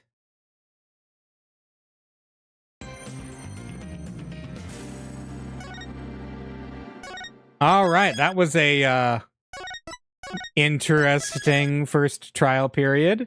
So I'm going to take a quick break, and then we will get back into investigation part 2.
right, I am back. Let's do it. All right. Let's go. Continue on to the next chapter. October 25th. Write Anything Agency. Sorry, boss. I couldn't do it. You know, that little bit of advice you gave me? The worst of times are when lawyers have to force their biggest smiles. I don't know exactly what you meant, but there was no way I could force a smile in that courtroom today. I'm just glad you remembered that, but how about relaxing a little? Relax? Not gonna happen. Junie, she asked me to defend her because she believes in me, but I felt completely helpless. If it weren't for their confessions, I'd... But if this trial proceeds in the same manner and ends in the same way as the mock trial, would you not lose everything you've worked so hard to gain? Well, I'll just have to make sure that doesn't happen then, won't I? No, I can't lose it all. Not now. You okay, Athena? You're turning kind of pale. I can't just stand around here. I'm gonna finish the investigation. Can it wait? I just took a batch of freshly baked cookies out of my magic panties. Thanks, but I'd better get going. Save me one for when I get back. Apollo, you wait here. I need to see Junie at the detention center first, right away. No, wait! I'm going with you! Sorry, Mr. Wright, but I'd better go too. No problem. You two be careful. I thought Apollo was going to get put on toilet duty again. October 25th, Detention Center Visitors Room. There's so much I need to ask Junie. What happened in court today? Where we go from here? Well now, fancy meeting you here. Oh, Professor Means, what brings you here? I asked him to come. He arrived just a little before you. I wanted to ask him something, but first, Athena, I want to apologize for my sudden confession after you worked so hard to defend me. She was calling me Athena until just now. No, I should be the one apologizing. The whole thing spiraled out of my control. Athena, don't worry. I'll really bring it tomorrow. I'll find something to prove your innocence. About that, Athena, I've been thinking of asking Professor Means to defend me. Huh? I myself only just heard of this a moment ago. Oh, so she thinks Professor Means would be... No, I can't let this happen. Not with the way he wants to do things. Junie! I know, Athena. Will you please hear me out? Alright. Well, first things first, let's talk about my attorney's badge. That's your attorney's badge, isn't it? I really envy you, you know. The gold sunflower really suits you. Thanks, but I know you'll make a fabulous judge someday, Junie. Thank you, but even if I become a judge, I'll never have one of those sunflower badges. Wait, so she only envies me for the badge? Okay. I think we might have seen that one before. But, what about this photo?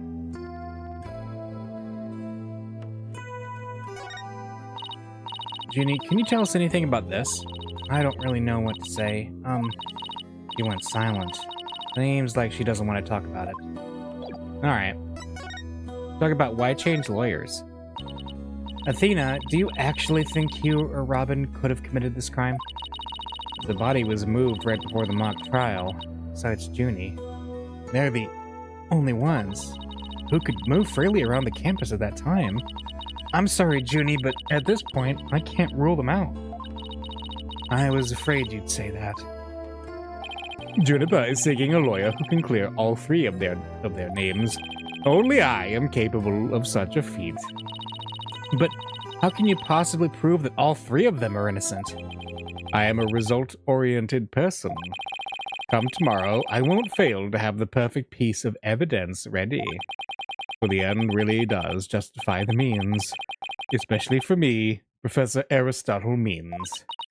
I really don't like the sound of that. I'm sorry, but just as you believe I'm innocent, I believe that my friends are innocent too. All right, if that's how you really feel, we'll respect your decision. Paulo! But we want to continue our investigation. Could we ask you some more questions?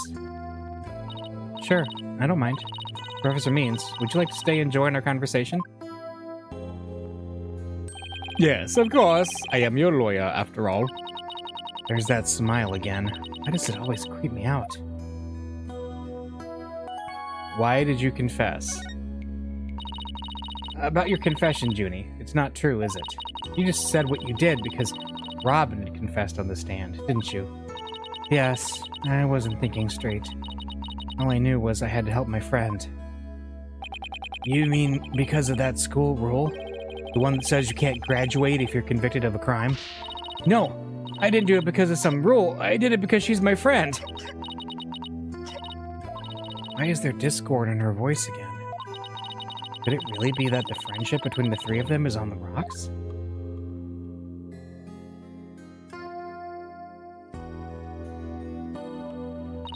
There's more here than meets the eye. The trio's friendship. When did you three first become friends? Well, even though we were in different courses, we really bonded from the first day at school. We vowed to work together to bring an end to the dark age of the law. And that was when our proof of friendship came about.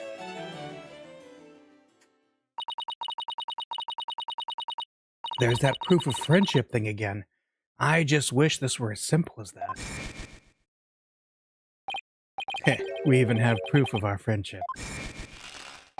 Yeah, as long as our friendship lasts, you can bet we'll be carrying them around. But the situation kind of changed recently. When the school's policy shifted to training legal professionals who produce results. Allow me to explain. In the lawyer course I teach, producing results means winning trials.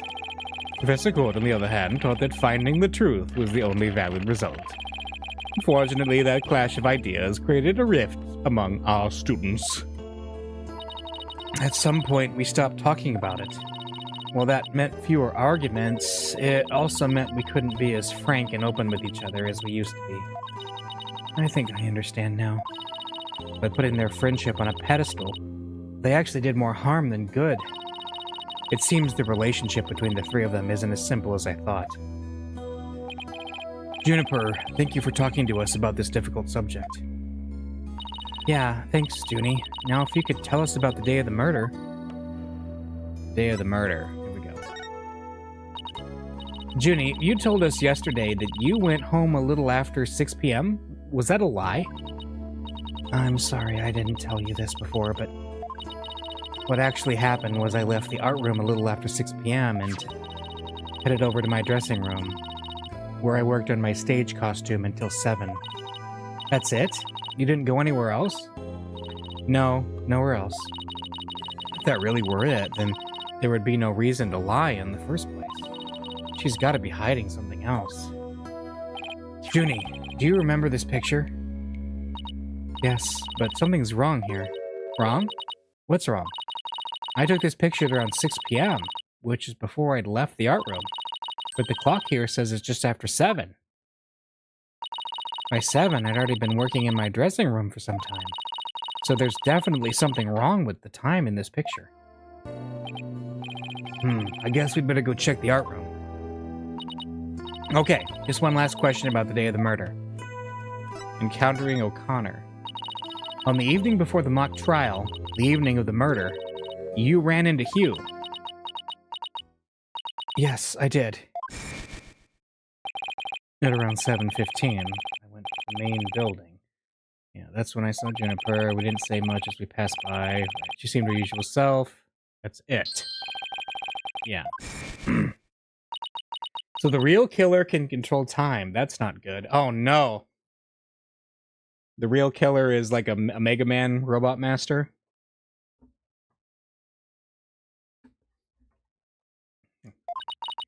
She suddenly went silent. She always was terrible at hiding things. Was she trying to keep their meeting a secret by lying about going home at 6? Alright, I won't press the matter any further. Is there anything else you noticed on the night of the murder? Well, I don't know if this will help, but that evening I went back to my dressing room to get something I'd forgotten there. It was well after the last bell rang. I'd say maybe around 8:30. Around 8:30, huh? That's over an hour after when the crime supposedly took place. That's when I noticed that both stage statues were finished. They were quite large, and they were each covered with a white sheet, but I could tell. It made me happy to think that after all that hard work, they were finally finished. Wait a minute. Hang on a second. She said they were covered by a white sheet. What is to stop one of the statues having been the victim, and then they were put on display the day after? My noggin is jogging. Oh, right. The statues that Robin made, so they were covered in white sheets? Junie, are you okay? Sorry, I'm a little tired, that's all.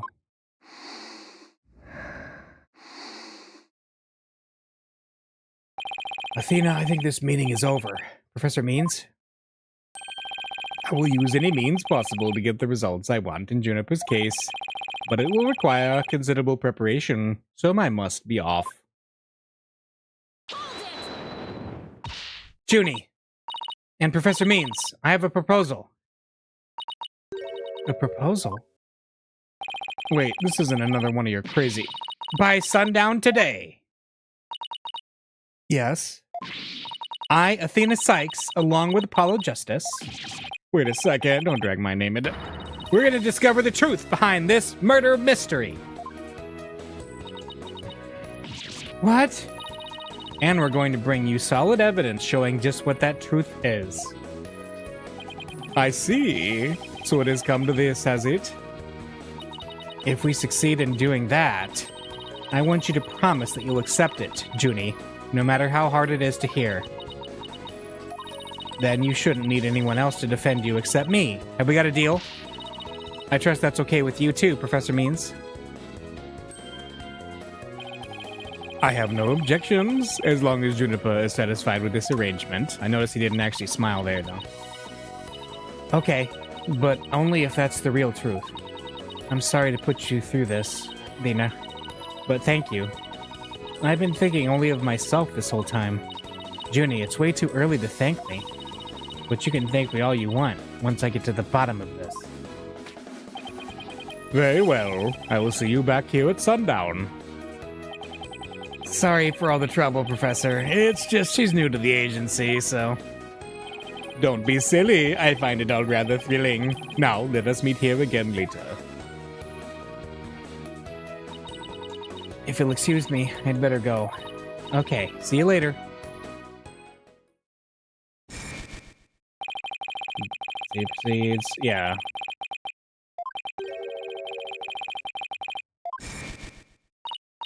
This is no time to be thinking about that. I've got an investigation to do. I will find the truth by sundown, no matter what. Finding the truth versus winning. An interesting dichotomy that we have actually looked at before in this series, but not through the lens of our new attorney. Alright, let's go to our humble to-do list first. Seek the truth. Oh, that's really helpful. Seek the truth behind the murder. Uh-huh. Well, let's go in order. Hallway? Nothing. Culpable curry. I wonder how good that is. Lecture hall. Nothing. Clavier, where are you? We need help. What about the outdoor stage? Aha. Oh! October 25th, Themis Legal Academy. Outdoor stage. Ah! There she is. Is it my imagination, or did something just move? Ah. Afternoon, you two. Prosecutor Gavin, what are you doing here? Don't you think sneaking onto campus like this is just slightly suspicious? I'll have you know I'm continuing my investigation. In the strictest of confidence. I don't want to be caught napping again at tomorrow's trial, and that means a thorough investigation today. I think you can lend us a hand? I'm not one to refuse a damsel in distress. But you needn't have asked, Fräulein. I'd intended to help from the start. You're the best, Prosecutor Gavin. Okay, time for a thorough investigation. I bet we missed lots of stuff yesterday. Alright. Well, let's talk to you first, the stage. Prosecutor Gavin, you were scheduled to perform at the school festival, weren't you? Oh, that's right. But I hadn't seen this stage until yesterday. That backdrop with the starry sky and big crescent moon isn't half bad. We also had some tricks up our sleeve to make the concert really rock. Pyrotechnics, a fog machine, big banners, things like that. It would look like this. Nice. Oh, the plans from yesterday. What's that design on the banner there in the back? I know the scales are the school emblem, but what's with the number 6? It looks like it's in serious pain or something. Wait. Athena, Ixnay on the Ixnay. That's the Governor's logo, Fräulein. Oh, and nice pig Latin hair forehead, really smooth. Oh, I meant it looks like the number 6, rocking seriously hard. 9, Fräulein, it's a G for Governors. Not a 6, but whatever floats your pretty boat. So, where is the banner? I don't see it anywhere on stage. It was an important part of the show, but the school managed to misplace it somehow. It's a pity. We had it specially made from heavyweight high-grade cloth. A missing banner and 2 broken statues. There are mysteries aplenty to be solved, yeah? Come to think of it, one of the broken statues was of Prosecutor Gavin. This guy just, can't help but have his shows get sabotaged. The statues. As you can see here in the stage plans, right here, we have the statue of me. And right here, Herr Wright's statue. But little does that matter now, as we both lie in pieces, thanks to you, Herr Forehead. What did I ever do to you? Actually, this statue broke into rather large pieces. Why don't we try to put it back together, and maybe we'll learn something new. Picking up the pieces of a shattered rock star. Achtung! That's one uber cool idea. There might even be a song in there somewhere. Yay! Let's do this. Chanel! Is this an investigation, or am I interrupting a German language club social event? Can we... Actually, is there anything else to talk about? No. Alright. Are you going to tell us yet that you know this costume? Why, Fräulein, what a wonderful piece of evidence you have there. But I imagine no matter what you present, it would be impossible for it to be more persuasive than your beauty. Yeah, okay. It's not... What about this one? No. Hey, nothing to say. Tape recorder? I'm flattered, Fräulein, but the answer is 9. What do you mean 9? You want to record my godlike voice on your little tape recorder there, yeah? Well, sorry. I may have retired from the music biz, but I will not sell myself cheap. It's a piece of evidence you... Oh, never mind. The autopsy report. No. Just want to make sure there's... I think that's everything that we've already shown him, so... We've already talked to him about everything we can talk to, so let's see if we can put his statue back together. I don't know, this is fine for a rock concert, but the nighttime sky is a backdrop for a courtroom? Personally, I think it's breathtaking. I mean, speaking the truth under a starry sky?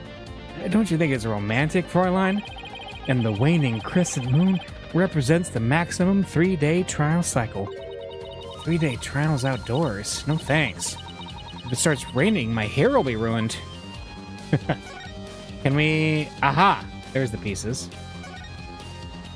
And there's the pieces of Wright's Phoenix's statue. And there's the pieces of Clavir's statue. Let's put his together.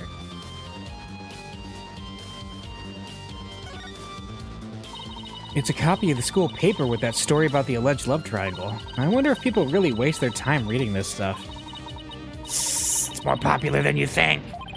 What was that? I thought I heard something just now. You're just hearing things. It was nothing more than your ears playing tricks on you. That's right. Don't believe your lying ears. Right. Oh no, Prosecutor Gavin! You're a complete wreck! Literally! Why in the world would someone do something like this? I don't know, but whoever did it must have felt an amazing sense of release. Can I take that as a confession, Hair Forehead? What? No! I feel bad for Robin. She worked so hard on these. Let's pick up the pieces for her. You got it. Let's check every corner of this stage then, yeah? Alright, what about this? Found one. A piece of Prosecutor Gavin's shattered pride. Are you saying my pride is as fragile as plaster of Paris? It looks like there are other large pieces scattered about. Okay, let's find what we can. White fragment. It has a distinctive shape that could be described as angular. Okay. Okay, so we're hunting for pieces. There's another one. Found another piece of the statue, but there should still be more. Let's leave no stone unturned. Right. Purple fragment.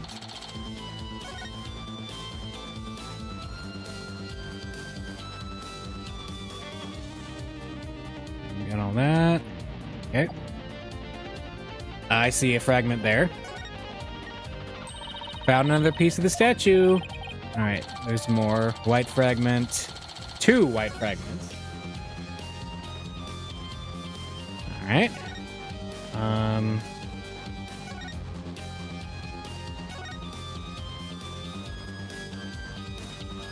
Hang on a second. Is there anything over here?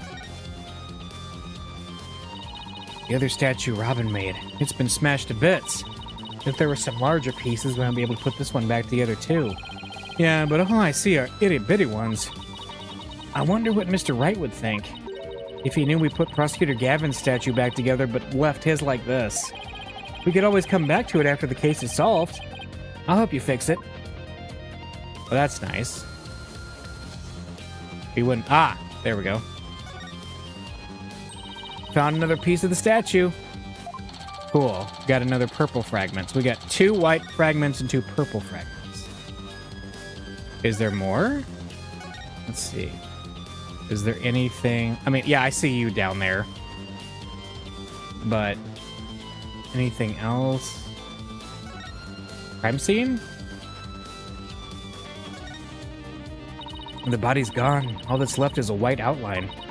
I never knew Professor Court personally, but seeing her reduced to a white outline leaves me cold inside. But in a way, she still loves on in the messages she left behind, like the strange way her body was posed, and the signs of her wrists being bound. You're right, let's use her final messages to catch her real killer. Okay? And... how about you? Wait, you don't think this weird box here is... Hands off! I knew it. I'd know that voice anywhere. Let's just ignore it. I mean, it made its wishes loud and clear. So this is the future cardboard box technology has offered us, huh? Yep. Out-of-control cardboard box technology. The winner of this mock trial was to take the training seminar right here. You mean Hugh or Robin? Yeah, besides Junie, they're the only ones who could move freely around the campus. And before the mock trial, that means one of them must be the killer. But that's not really enough to go on, is it? We need to talk with Juniper one more time and persuade her to give us a name. Right, and that means we have to find irrefutable evidence before the day ends. There's no time to lose, but we can't rush it either. Efficiency is the key.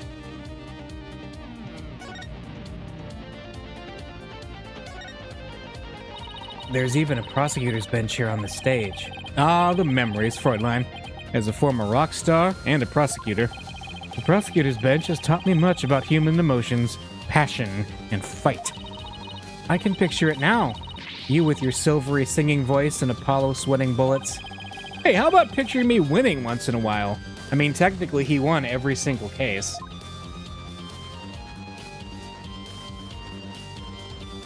Let's see. Aha! This looks like another piece of the statue. Thanks, Apollo. This makes 5 pieces in all. I think we have all we're gonna find. Okay, let's get back to where Prosecutor Gavin was shattered. I think you might want to reword that. Purple fragments updated in the court record.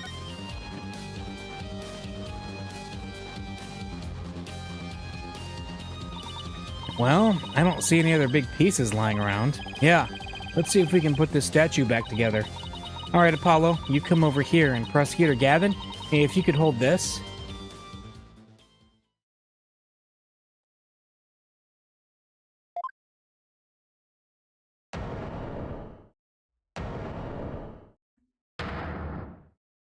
Huh.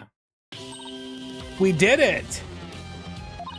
Not bad if I do say so myself. Yeah, but don't you think it's strange? We put this statue back together, but look. What's with all these leftover white pieces? These look like they go together.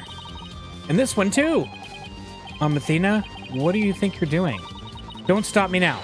The artist inside me wants to get out and have a good time!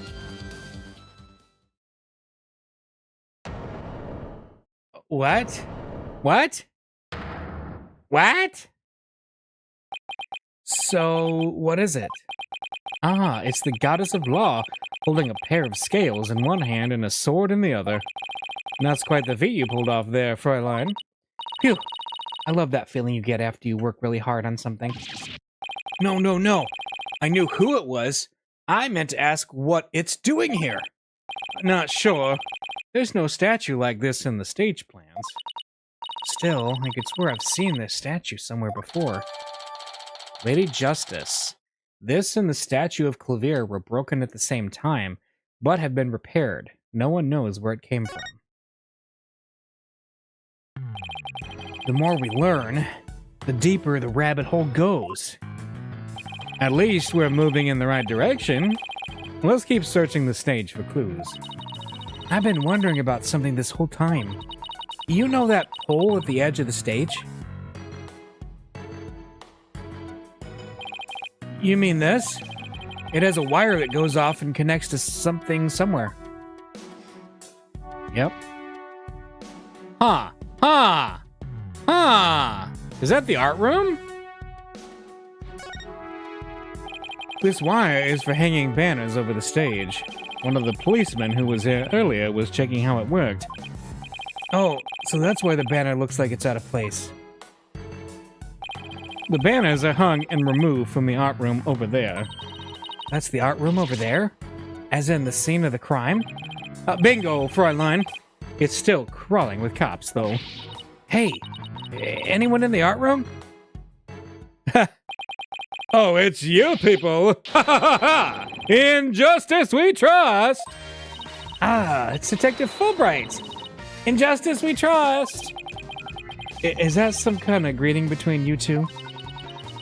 Detective Fulbright, can you lower that banner from there? Of course! Just leave it to me!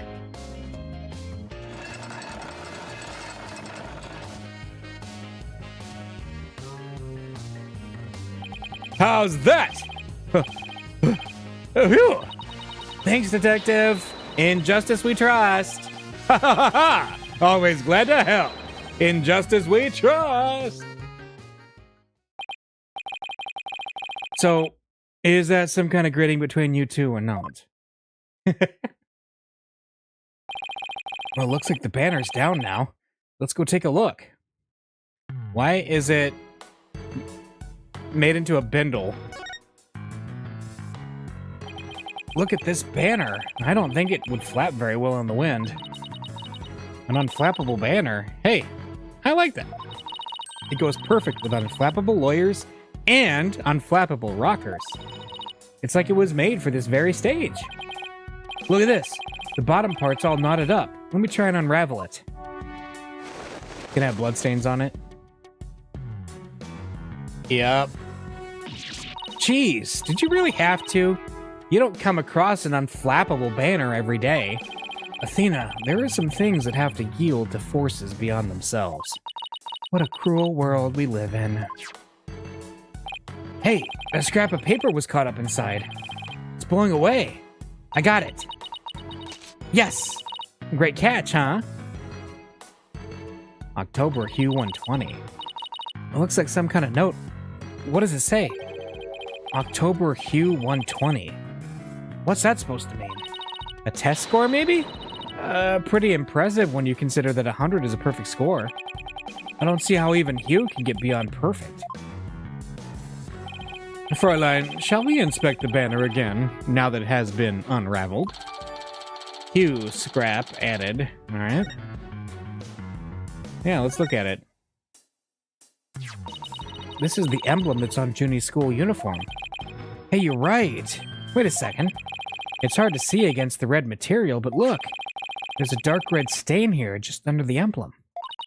This banner was on a wire connected to the art room. Right. And the art room is where the murder occurred. Are you thinking what I'm thinking? Wait, is that literally all he was there for? That's amazing. Yep, that is. Yep. Yep.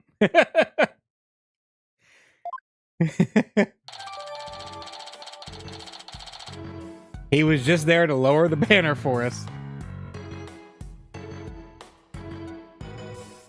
School banner. A trace amount of blood was found on it. That's helpful. Yeah, we see you in the box, whatever. Oh, they built a witness stand too, even though it's just a temporary stage. Oh, but I think they're still working on it. Let's see what this notice says. Caution. Pedestal features a high-speed rotation mode. Activate with care. You mean this thing spins? That's actually kind of sweet. I wish the real courtroom had that. It's a bit too far away to get a good look. Maybe we should try a different angle. Okay, which I think we've already looked at it. We've basically looked at everything except for the statues. So let's look at the Justice statue here. The statue doesn't look like anything like you or Mr. Wright. The goddess bearing scales and a sword. She's a symbol of fairness and strength. But she and her symbols were shattered along with the statues of you and Mr. Wright. This is a direct challenge to the rule of law. Well, if they want to fight, they've got one. Whoa, take it down a notch, Tiger. Let's save the fighting for when we find our culprit. Whew, that was a whole lot of poking around in such a short time. Does that mean you're satisfied? Actually, there was one more thing I wanted to check out. See that metal fence back there? There's just that one segment, so it seems out of place. It looks like they were in the process of removing them after the stage was set up. But they were never able to finish on account of the murder. We should take a look if you think it could be important. This track looks man-made. Hey, you're right. And it looks like it starts from behind the backdrop. Maybe a big muddy pro wrestler was hiding back there. Well, that was totally random, but we'll never know until we take a look. What? Hang on a second. A pro wrestler? What? A muddy pro wrestler? Is it the alderman? Oh no, not the alderman. Is it the mayor of Tenmatown? Looks like something was being dragged through here, and this is where it started. Yeah, but whatever it was, it's long gone. Must have been pretty heavy. Perhaps it was used in setting up the school festival. Oh, then I guess it wasn't a pro wrestler. Still, this could be something important. Oh, yeah! I'm gonna set up the school festival! You ain't going nowhere! Well, that's about it for the stage. Right, I think we'd better search the art room next. I think I'll hang around here for a while, but make sure to tell me once you find it, yeah? Find what? What else? The Governor's banner that disappeared from the stage. You never know. It just might be connected to the case at hand. Really? Or does he just want his banner back? Don't tell me. So in short, that's... Huh? Hey!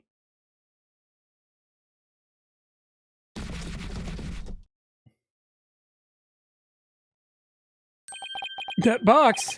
It just took off running. I have a pretty good idea who that is, as I suspect you do too. Come on, we can't afford to have any weird articles written about us. The maintenance area is over in that direction, after that box.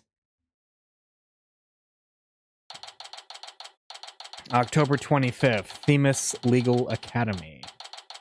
Maintenance area. Miriam, you're liable to get tossed in the garbage truck if you hang around here. I'm just an empty box, and that's what you do with them. You throw them away. That is not the same box. Danger toxic. Crime cleaner. I love it. Hey, did you change boxes? I like the new look. What does it matter anymore? I was a complete failure in court today.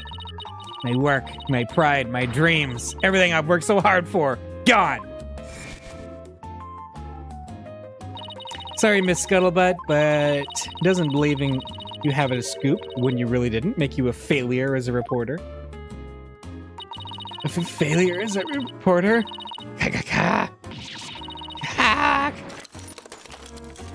Yeah. Ack.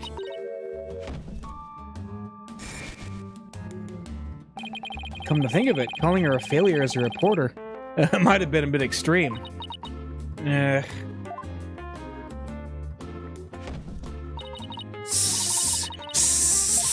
Scold me, despise me, pack me away where I'll never see the light of day. I've been cast aside to waste away into a big pile of mushy paper mache. I kind of feel responsible for this, but now's our chance to prod her for information while she's vulnerable. I bet that's what you were just thinking. What kind of person do you think I am? You read me like a book.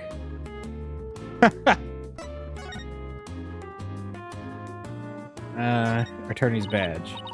If you want to give me a present, slip it through the hole in my box. Oh yeah, that's right. You said that before, right? Well, let's just do talking for now. Scuttling Scuttlebutt.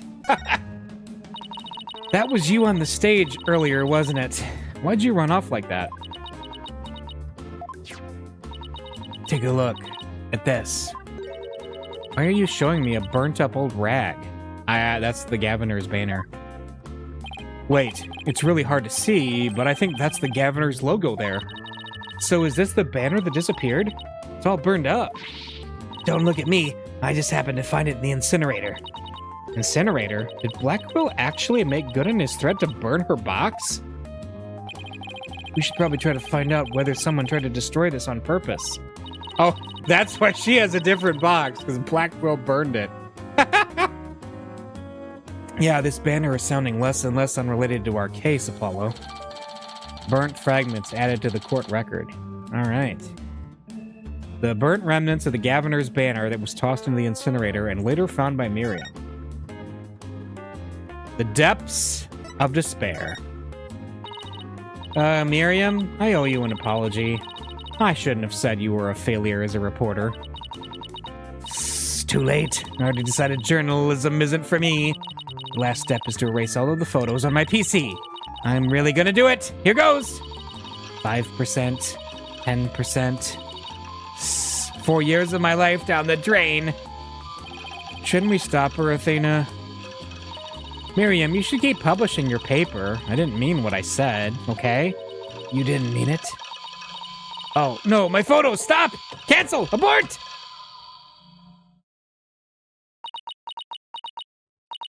Did you stop it in time? Deletion progress. 99% complete. There are only 2 pictures left. What are you gonna do now, Athena? You owe it to her to make this right. I know. Your photo technique.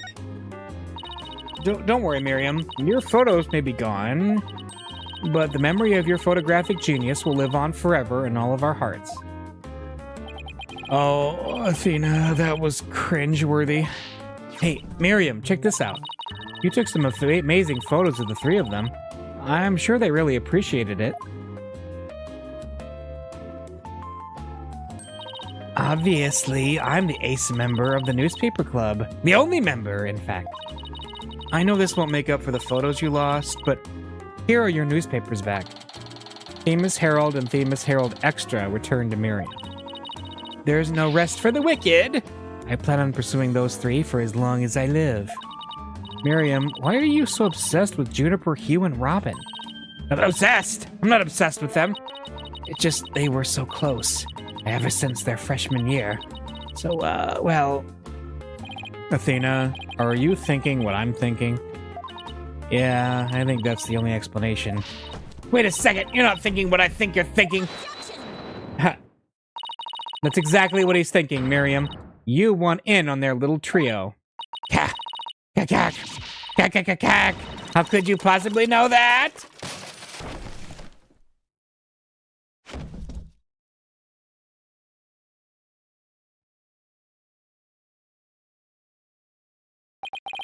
That's one abused laptop. My laptop won't turn on. Never thought my life would end so soon. A mere 17 years. Now I really feel bad. Oh, I know. Miriam, we have a laptop at the office. We'd be happy to lend it to you. Huh? You have a laptop I could use? Sure, but on one condition. I want you to ask Junie, Hugh, and Robin if you can hang out with them. What? Like I could ever do that. Sorry, but that's the deal if you want to borrow our laptop. You scare me sometimes, Athena. You're like good cop, bad cop, all rolled into one. Fine, I'll do it, if that's all you want. Yay! I'll be by later to bring you the laptop. Wait, it's not like I owe you anything, but here. Thanks. Oh, it's a set of pictures. Looks like they're setting up the stage. Yeah, I took them when they were putting the stage's backdrop into place. Wow, you sure have an eye for photography. From what I can make out, anyway. These are the last two photos that didn't get deleted. They're all yours. Stage setup photos added to the court record. Okay. Well, see you around, scary lawyer lady. That was really impressive, Athena. What's next? Well, I'd like to talk to Hugh or Robin, if possible. Okay, let's walk around and see if we can find them. Can I look at those photos again?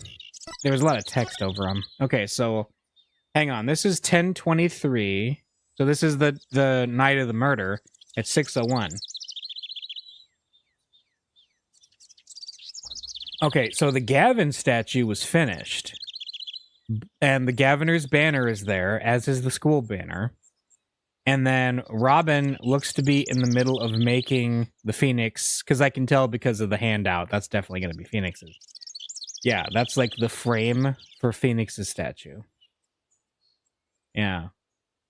And then this, at 6:03, so Means is there too, I noticed. So Means is talking to Robin.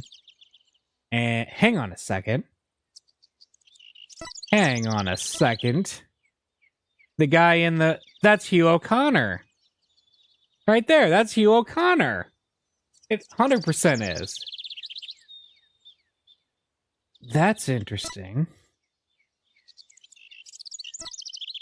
So, wait a minute. His whole story about meditating is... Right? That's him, right? Yeah. Okay, anyway. We have not been to the art room. Let's go there. Oh, this is weird.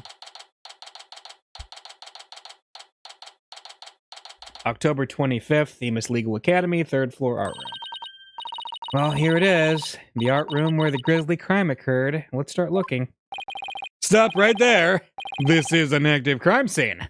No unauthorized personnel allowed. What? Can't you make an exception? You won't even notice where... Freeze! I don't think so. No exceptions. Now move along. Nothing to see here. He doesn't seem very accommodating this time. Let's try again later. Okay. So I guess he is up here to also be obstructing. But it was nice of him to lower that banner. Just at the outset here, I see some statues. One of them has been knocked off, which is interesting. Hey, up here, isn't that the was it the elephant phony Fanty? Wasn't it? That was the bomb in the first case? Interesting. Ah, I see there's a book on the floor, and then there is a sealed envelope marked use right there as well. And tape, or yeah, the crime scene tape that shows where the body was, apparently. All right, but we can't hang out here. So I guess we're going to go somewhere else. Anything cool in the hallway? Ah, October 25th. Themis Legal Academy. 1 floor hallway. Hey, that's Hugh over there. Hugh, we wanted a word with you if you don't mind. If it was Mr. Right, then sure. But you two? I knew it. There's a hint of discord in Hugh's voice. You're not getting off that easy. After all, you're a possible suspect. Plus, you actually confessed in court. Yeah, how's he free right now? Whatever. So, what do you want from me? But make it brief. I don't have a lot of time. And I assume you don't either. Let's see. Why did you confess? About your confession today, you weren't serious about that, were you? Let's just say I had no choice, thanks to a certain lawyer who failed to get the job done. Ugh. So you're really prepared to take the blame for this? Not gonna happen. The voice on the tape is female. So that rules me out. Let's put it this way. You don't actually believe this ridiculous play on words, do you? Well, my confession is just like that. A means to an end. Or as we say around here, the end justifies the means. Oh no, Hugh! You've gone to the dark side of law. But I actually do believe the voice is shouting Hugh O'Connor. Juniper's confession was quite advantageous for the real killer. But if Robin or I were actually the killer, we wouldn't have confessed. It's that simple. Even you should be capable of such reasoning. Or have I overestimated you? You'll make a great lawyer someday. I mean, you seem to enjoy getting under people's skin. Could Hugh and Robin's confessions really prove their innocence instead of their guilt? This is going to take some serious thinking on my part. Relation to Blackwell. It sure looked like Professor Blackwell. No. Prosecutor Blackwell was twisting your arm to testify earlier today. Is there some sort of secret he's using against you? Yeah, at the beginning he did, yeah. Because he said he didn't want to say anything else and he wanted to get down. And then Blackwell said, you know, oh, there's something that I'm going to blackmail you with if you don't say something that I want you to say. So, what's that about? Yeah, we just might discuss you-know-what. Yeah. Yeah. One little statement and Mr. Cool loses it. Yeah. And he immediately decided to stay and testify. You really are a rank amateur. Even if that were true, you'd think I'd open up to you? So he's not denying it. That secret might be causing the discord in his voice. Then again, we have the same problem with Junie and Robin. Is it because that's you in the picture right there? Huh? Ha, you're just wasting your time and mine. Next question. Court's planner. About that meeting with Professor Court on the 23rd. Why did she want to see you? I have no intention of telling you. You'll have to force it out of me any way you can. Professor Mean strikes again. Then again, Hugh is in the lawyer course. But didn't Professor Court used to say that the only good result is the truth? So why don't you drop this whole charade and just tell me the truth? The truth. How can you be so sure? It'll help you solve this case. The truth isn't necessarily your friend, nor Juniper's for that matter. No, you're wrong. I don't care what anyone says. I'm going to defend Junie the right way, using the truth. That's the only way to honor Junie's wishes and Professor Court's memory. I see. Very well, Miss Sykes. I'll testify tomorrow about that truth you're so interested in. You. But... don't look to me if something happens to Juniper because of it. Understand? What's that supposed to mean? What a terrible thing to say. I thought you guys were friends. Yes, we were. Until just recently, actually. Were? I already told Juniper, so I might as well tell you. I don't really care about her anymore. What? Why? Just as I have my secrets. She has a side you've never seen. Juniper's no little sunshine and rainbows like you think she is. What are you saying? This conversation is over. I said I don't have a lot of time, and I meant it. Oh, interesting. Hugh, wait! He's gone. He doesn't care about her anymore? Why would he say that? It didn't go so well. I guess we'll just have to pin our hopes on his testimony tomorrow. Athena, what do you say we head over to the art room? It might be a nice change of pace. Hopefully the police have completed their investigation. Alright, we don't really have much time left anyway.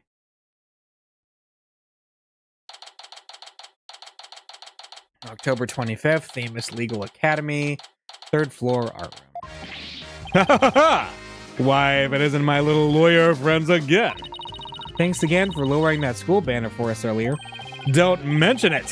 Helping those in need is what my brand of justice is all about. Right, so that art room was where the murder actually occurred? That's right. You can't see it with the naked eye, but there's blood on the floor. That area roped off in the middle of the room marks the spot. The police investigation is done, so if you want to look around, knock yourselves out. Well, thanks. Can we talk to you a little bit, though? Find anything new, Detective Fulbright? Good question. Unfortunately, the answer is nothing much yet. He sure is confident for having found nothing. But if we're talking outside of the art room, there's been a major breakthrough. Oh dear. Unless I find out what that is, I don't know what I shall do. No need for the theatrics. I was told I could fill you in on this one. Wow, you saw right through me, Detective. I'm impressed. Looking to get arrested for murder via unwarranted flattery, are we? The breakthrough. So, what's the major breakthrough you mentioned? You want to know? You really want to know? You really... Come on, just tell us already. Oh, you're no fun. Anyway, we got the results of the voice print analysis back. Voice print? Oh, you mean for this tape recorder? Exactly. The voice belonged to the suspect, Miss Woods. Beyond a shadow of a doubt. See right here? They analyzed the voice on the tape inside and out. And voice print analysis. Ah! The results of the voice print analysis performed on the tape. Aha! And you thought the voice on the tape was saying, Hugh O'Connor! Thanks for the good laugh, Miss Sykes. He's the last person I want laughing at me. So now there's evidence of Juniper shouting you're a goner around the time of death. If we were to take this as truth, how are we supposed to make sense of it? I don't know. I can't think of any reason why Junie would shout that in the first place. Yeah, that's odd. Well, let's look around. Immediate thing I want to look at is this. A mock trial script on the floor and nearby an envelope marked Use. I wonder if Miriam's script was ever really inside that envelope. Let's see here. By Miriam Scuttlebutt. And the title is Rouge et Noir, Crimson Blood and Dark Judgment? I wouldn't take part in that mock trial if she begged me. It says there are special rules allowing the payment of bribes while court is adjourned. Oh, and you can bring in up to $3 worth of fabricated evidence, it also says. Welcome to the darkest mock trial ever, where the end justifies the means. The prosecution claims this is the script that was supposed to have been used. But the scripts were selected by Professor Court. Considering how much she valued the truth, I seriously doubt she'd pick a script entitled Crimson Blood and Dark Judgment. Wow, you have that title memorized already? Huh. What about... Alright, but... Yeah. Alright, what about this? It kind of looks like there's a prosecutor's badge at the top of this statue. But it's not if you look real close. Another strange, difficult to understand work of art. Oh look, it has a title. Guilty, Guilty, Guilty. Real creative. Art. Either it's too abstract to understand or as subtle as a sledgehammer.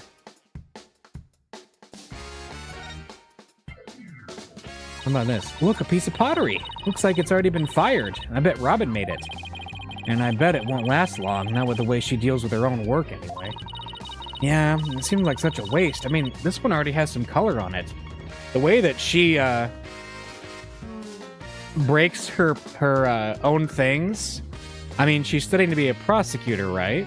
So this is clearly the ancient Van Ziek's technique. It looks just like bloodstains, the way the glaze was dribbled onto it. Just like bloodstains. In justice we trust! Well, that does look like bloodstains. We'd better examine it at once. I get it. The victim was stabbed in the middle of the room where the big bloodstain is. And then brought over here. At which point some of her blood dripped onto those pieces. That means the body very well could have been dropped from this window. In the mock trial script, the body was dropped onto a mat. Then a ball cart was used to move it over onto the stage.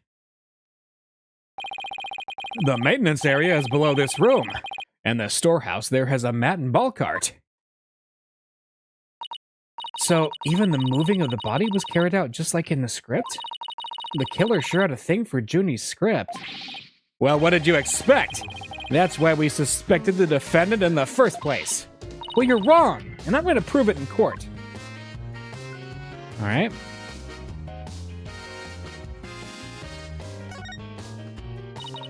Some wire and a winch.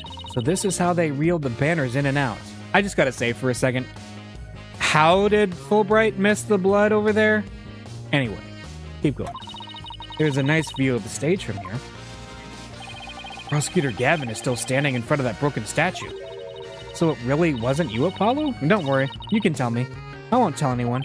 I'll never clear my name unless we catch the real culprit. I mean, why would he want to bust the prosecutor who's been the nicest prosecutor in the series? But whatever. This is the clock that created that major problem for Junie. Let's take a closer look. Don't waste your time. I've checked it, and it's 100% accurate. You sure? How'd you check it? Of course I'm sure. I compared it to my own watch. See? Detective Fulbright, didn't you notice that your watch had stopped? It has? Oh, this is unacceptable. We obviously can't rely on him. Let's take a look for ourselves. Let's see. Wait a second. It's ahead by one whole hour. Well, detective? But... This clock must have also been an hour ahead when this photo was taken. If so, that would fit perfectly with Junie's testimony. Prosecutor Blackwell won't like this. I almost feel sorry for the detective. Almost. You can at least pretend to feel sorry by wiping that big grin off your face. Wait just 1 minute. The clock is an hour ahead right now, sure. What proof do you have that it was running ahead on the day of the crime? That's a good question. Wait, I think I just might have something. Detective Fulbright, you would agree that there was a moon outside this window, right? Sure, a nice crescent one, like something out of a picture book. But if you look at that window in the back with the winch attached to it... Oh, look. Look, that was there while the picture was being taken. And that is the moon backdrop. You'll see that the only view to be had is the opposite side of the school building. Oof! Then what's this moon doing here? I wonder. Prosecutor Gavin, you were scheduled to perform at the school festival, weren't you? That's right, but I hadn't seen this stage until yesterday. That backdrop with the starry sky and big crescent moon isn't half bad. Isn't this the same as the one painted on the stage backdrop? The proof's right here, Detective. This shows it was 6 p.m. when the photo was taken. Yeah. The setup photos. I know what this moon really is, and if you look at this photo, you'll know too. This shows where that moon in the photo came from, and the truth of Junie's testimony. What? Where? Where does it show that? If you look right here, it will all become crystal clear. Right there. They were still prepping the stage, so its backdrop wasn't in place yet. This photo shows them in the process of moving the backdrop into position. I can see that. That's the big board hanging here. The size matches too. But there's no picture. That's a crucial detail.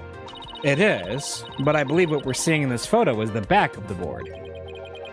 The back of the... That's right. And at around 6 p.m. when this was taken, a photo of that same board was being taken from the front. What do you mean the front? The front is against the wall. That's where you're wrong. What about the window? Remember how we said the moon shouldn't even exist in this photo? Take a good look.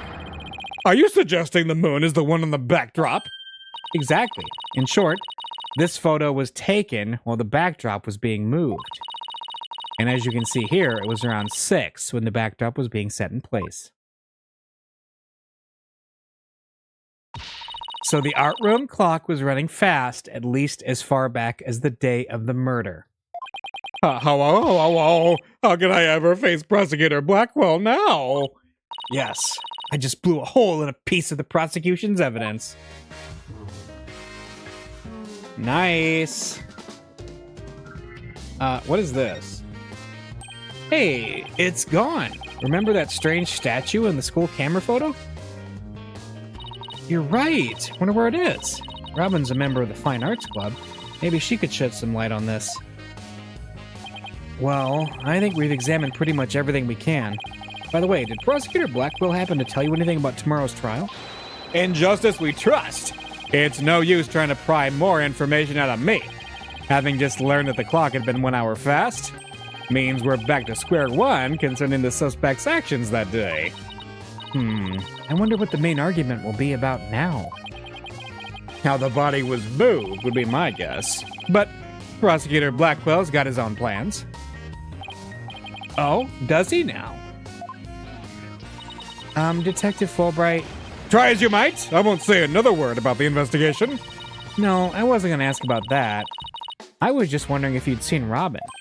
Oh, you mean Miss Robin Newman? She was just here a moment ago. And she mumbled something about watching videos in the lecture hall.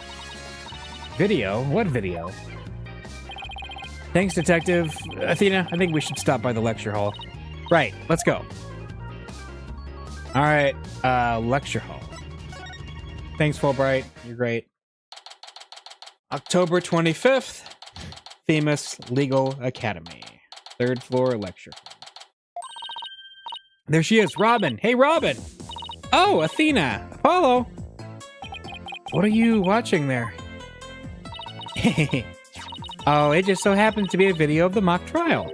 I had to use a bit of coercion to get it, but the end justifies the means, right? Oh no, not you too.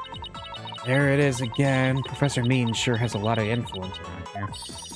Care to look into the true connection between the murder and the mock trial with me? Sounds great, but do you mind if we ask you some questions first? Sure, I'll tell you anything you... W-A-N-T. Alright, first, let's look at this attorney's badge. Whoa, check out your badge! Oh, thanks. No problem, no. Oh, yeah. That's same conversation as before, basically. We'll just do regular talk. Why did you confess? Let's do that. How about your confession today? Why'd you do it? Because Juniper hasn't done anything wrong. I had to stop the trial by any means possible. Right. The end justifies the means. So, you're a follower of Professor Means too? Professor Means is a wonderful teacher, as was Professor Court. I like them B-O-T-H. You brushed that one off like a pro. But with that style of justice, you run the risk of breaking the law. Well, I'm prepared to quit school because of this case. What? Why? I want to be an artist. That's what I really want, man. But no, my parents forced me to study to become a prosecutor. But if the trial went south, you'd have to drop out and give up on being a prosecutor. That's what you're really after, isn't it? Mm-hmm. Talk about someone who literally changes at the bat of an eyelash. I guess she's been dealing with her own problems, too. That totally makes sense. Yeah, I suppose so, but that doesn't make what she did right. The day of the crime. Could you tell us about what you were doing on the night of the murder?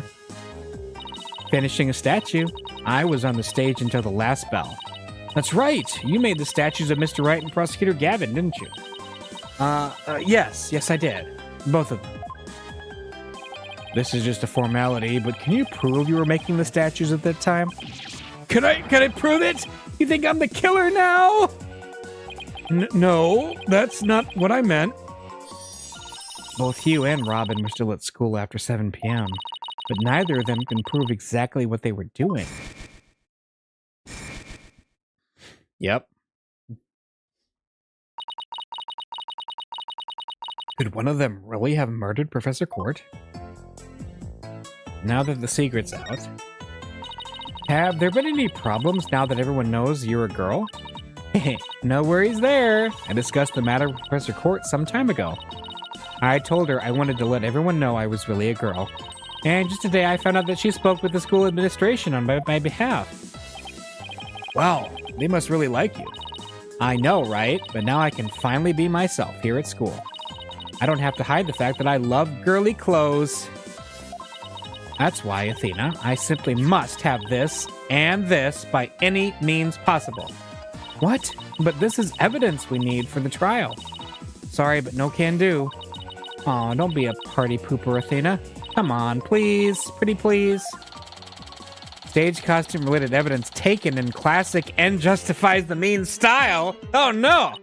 Oh, darn it. Anyway, thank you again, Athena. Thank you for revealing who I really am. I wanted everyone to know before the snitch found out. The snitch? Oh, sounds like a new lead. No, it's not. We know who that is. There's a rumor going around that one of the students here is a snitch. I hear they're watching everything we do, our activities, our relationships, our interests, and reporting it to one of the professors. Why would anyone do that? Oh. Officially, I hear it's to seek out misconduct among the student body. But rumor has it grades were being bought and sold through this surveillance network. That's bribery. The situation at Themis Legal Academy is worse than I thought. Well, all of this is important stuff. I still want to ask about that thing in the art room. I'll have to present some evidence to show her what I'm talking about. Okay. Let's see. The setup photos? Or maybe the school camera. Robin, I just remembered something I wanted to ask you. This photo shows a piece of art on the table. Do you know what it is? Whoa! Look at that unique artistic sense. That has to be one of Professor Court's creations, man! Professor Court's artistic sense? Yeah, let's see. Professor Court's artistic sense. That's a tough one. I'd say it's avant-garde and very eclectic. In other words, it's weird and all over the place. Come to think of it, that strange-looking painting in the art room was one of Professor Court's works, wasn't it? The statue in that photo was originally a statue of Lady Justice. Lady Justice? Professor Court had planned on placing it in the judge's bench in the lecture hall. But the day before the mock trial, it broke while she was polishing it. She said she'd take it back to the art room and try to fix it somehow. So this is the statue in its proper state? You bet. Just look at that wild silhouette. Wow, it's so C-U-T-E. I don't get it. Do you have to be an artist to appreciate stuff like this? Athena, The Lady Justice that you put back together on that stage. Oh, right! I didn't realize before because it was in pieces, but before it was smashed. Maybe it didn't look like Lady Justice, but more like it does in the photo. But what in the world was it doing on the stage? Ah. In a completely different order. Yeah. Well, I think that about covers it. Okay, then how about watching the mock trial video with me? What do you say? Sure, sounds good to me. So how do you want to watch it? All classroom desks at the school have their own built-in computer, you know? Wow, this place is definitely a lot cushier than I thought. I know you guys are in a hurry, so I'll just fast forward to the important parts. Let's start with the professor's pre-trial speech. All right. Good afternoon. I would like to start by thanking you for coming here today. Oh, that sounds like Professor Means. Oh, okay. The mock trial, the crown jewel event of the school festival, will begin shortly. Is the camera like this the whole time? Yeah, it's in a fixed position in front of the stage. When I was a student, I too could hardly wait for this day to come. How come teachers' speeches always make me so sleepy? Let's just skip to the end of his speech. Hey, that's Juniper.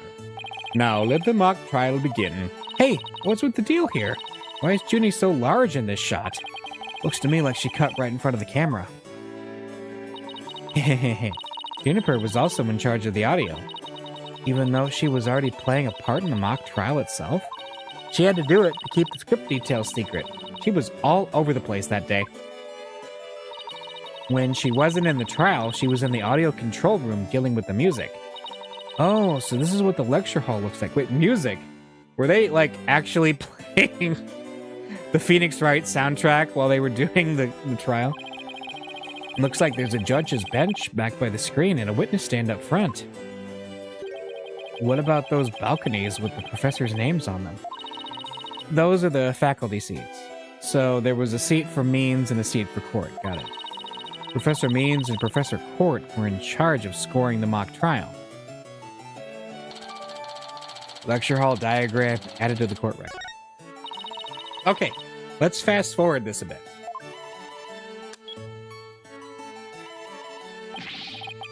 And that's why the defendant is definitely guilty! Ah, that was me! Could you tell? Objection.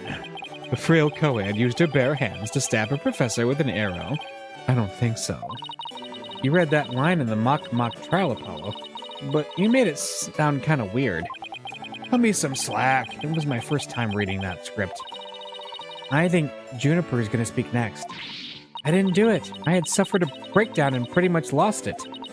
It's true I shouted, "You're a goner," but I didn't mean it. Oh. Wow, what an emotional performance. She'd put a real actress to shame. Wait, could you go back and play that scene again? You really think that's necessary? Apollo, you missed it? I didn't do it. I had suffered a breakdown and pretty much lost it. It's true I shouted, "You're a goner," but I didn't mean it. Stop, did you hear that? I think you're onto something. Let's play that last part again. I don't follow. What are you guys so excited about? I think this piece of evidence should explain it. Time to show Robin a piece of evidence that links the line we just heard to this case. Tape recorder. Easy. I'm sure you remember this. It contains a female voice shouting a violent threat. I'll play it for you. It says you're a goner. The voices and performances do sound similar, but I can't believe this is happening. It's just a possibility, but if the voice on this tape is really a recording, one made from the mock trial video, then this means this evidence was fabricated. They didn't get to do a voice print analysis in time for court today. That's why the gender of the voice became so important.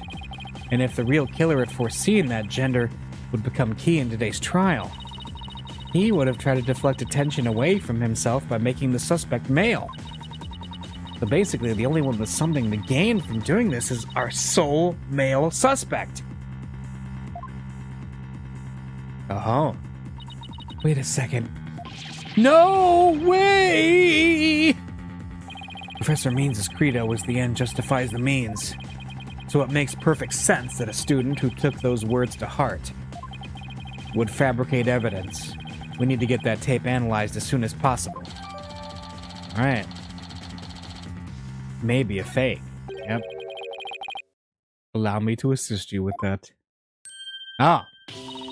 Prosecutor Gavin. At least make some kind of noise so we know you're there. It's go big or go home with Rockstar Entrances, Fräulein. Timing is everything. Let me make a copy of that tape right now, and I'll get you the results as soon as I can. I trust that would be all right. Very much so, thanks. And there he goes. Well, Athena, it's almost sundown. Isn't it about time we head over to the detention center? I think Junie will agree that this is something that could prove her innocence, but will her heart really be open to accepting it? She had to have known this is what I'd find.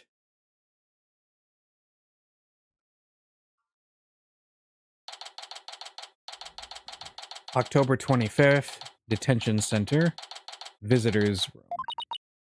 And that about covers the main gist of our investigation. I see. Very interesting. You've been quite the busy beaver today. Thank you all for your hard work, Athena. Well, my time's about up. It'll be getting dark soon, so... Junie, you must be tired after being on your feet all day. You should go home and... No, wait! You have to listen to me. I don't want to hear anymore. I know what you're going to say, Athena. Junie, you promised. Yeah, wait. Basically she said, you need to listen to whatever we find out, even if it's something that's going to be hard for you to hear. Yeah. And only if it's the real truth, you said, but we got the real truth. Please just listen to what I have to say. Once you've heard me out, I'll let you decide what to do.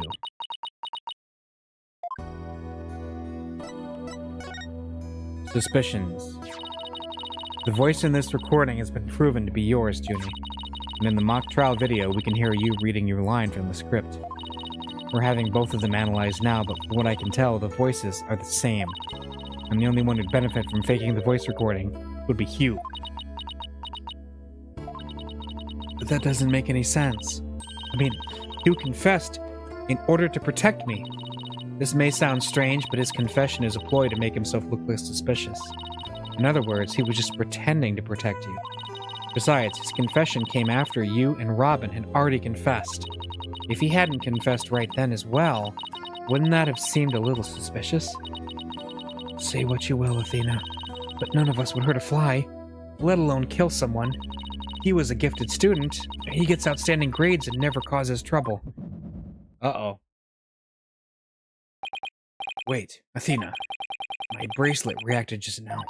It did? But why? Ah. Junie, can you look me in the eye and repeat what you just said? Oh, none of us would hurt a fly, let alone kill someone. He was a gifted student. He gets outstanding grades and never causes trouble. No, I'm sure of it. She's lying. Alright. Let's see. He was a gifted student. He gets... Wait. Okay. He gets outstanding grades. And never causes trouble. What? Listen again. Okay. Oh, her. The scarf was kind of bouncing around there for a minute.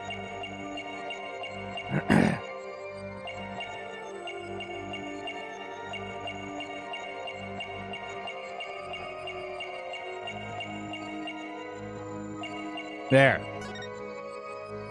Gotcha.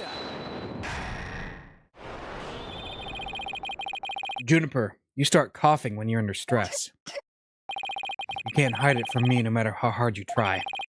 When you said, "and never causes trouble," cough escaped and made your scarf flutter. As for why you were stressed, it's because you were lying.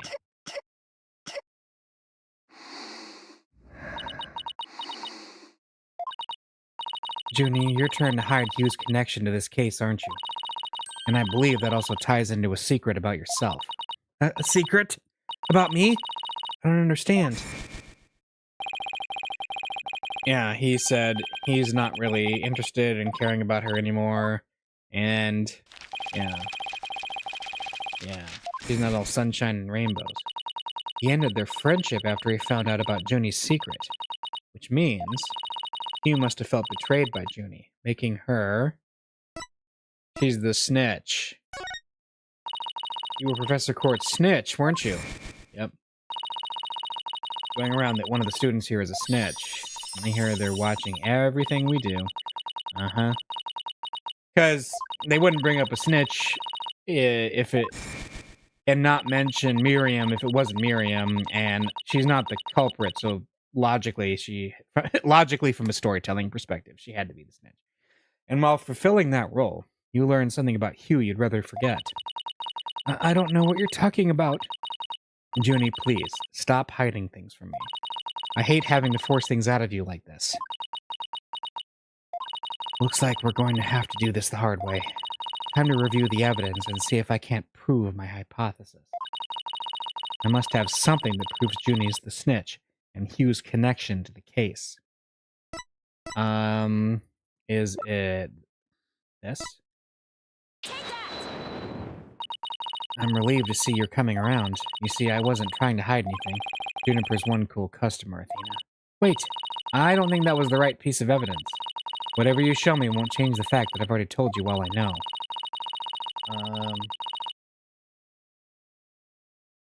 Let's see. Okay, it wasn't that. Is there anything? Routine report. Need to speak with Hugh O'Connor. Ah. Yeah. Right here in Professor Court's planner, it says routine report. I believe this is meant to mean when the snitch would report in to Professor Court.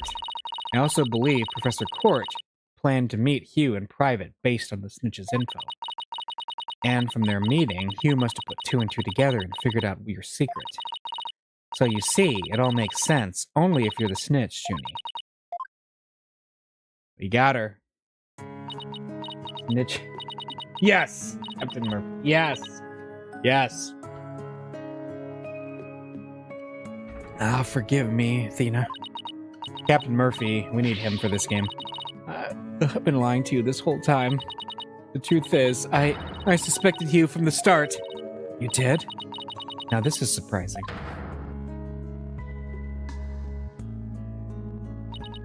I'm so sorry. I've talked about friendship so much, but I've been a terrible friend. Juniper, I don't have that special kind of hearing that Athena does, but I don't need it to sense the pain you're feeling inside. And its intensity is directly proportional to how you feel about your friend. Am I right? Apollo, please, Junie, tell me why you suspected Hugh. I have a feeling that'll be the key to getting to the bottom of this whole case. Yeah. What exactly was your role as class snitch? Professor Court had told me how Academy alumni had strayed from the path of justice.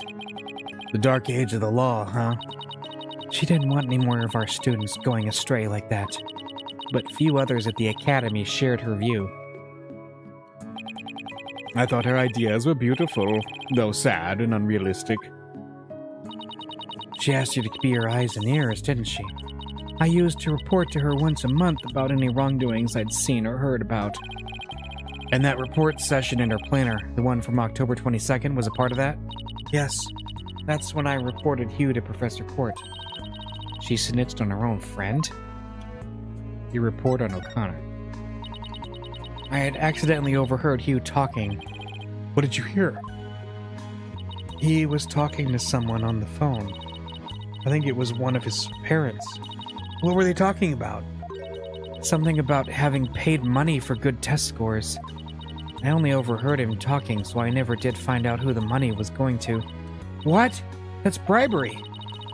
He was buying his way through school. And if that's the case, then that evidence that always seemed out of place might actually be about his secret.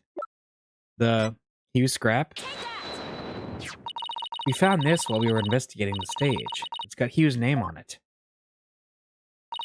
I didn't know what the number meant at the time, but now that I'm hearing about the bribes, it must mean that a bribe of 120 grand was to be paid in October. That's okay. What's more, take a look at this mark. That same mark is on the pages of Professor Court's planner. Hey, you're right. Wait, but why would Professor Court have that kind of information in her planner? You don't really think the person who was taking the bribe money was... It's just a possibility at this point, but it may indeed have been Professor Court. But... That is impossible. She'd be the last person I'd ever suspect of accepting bribes.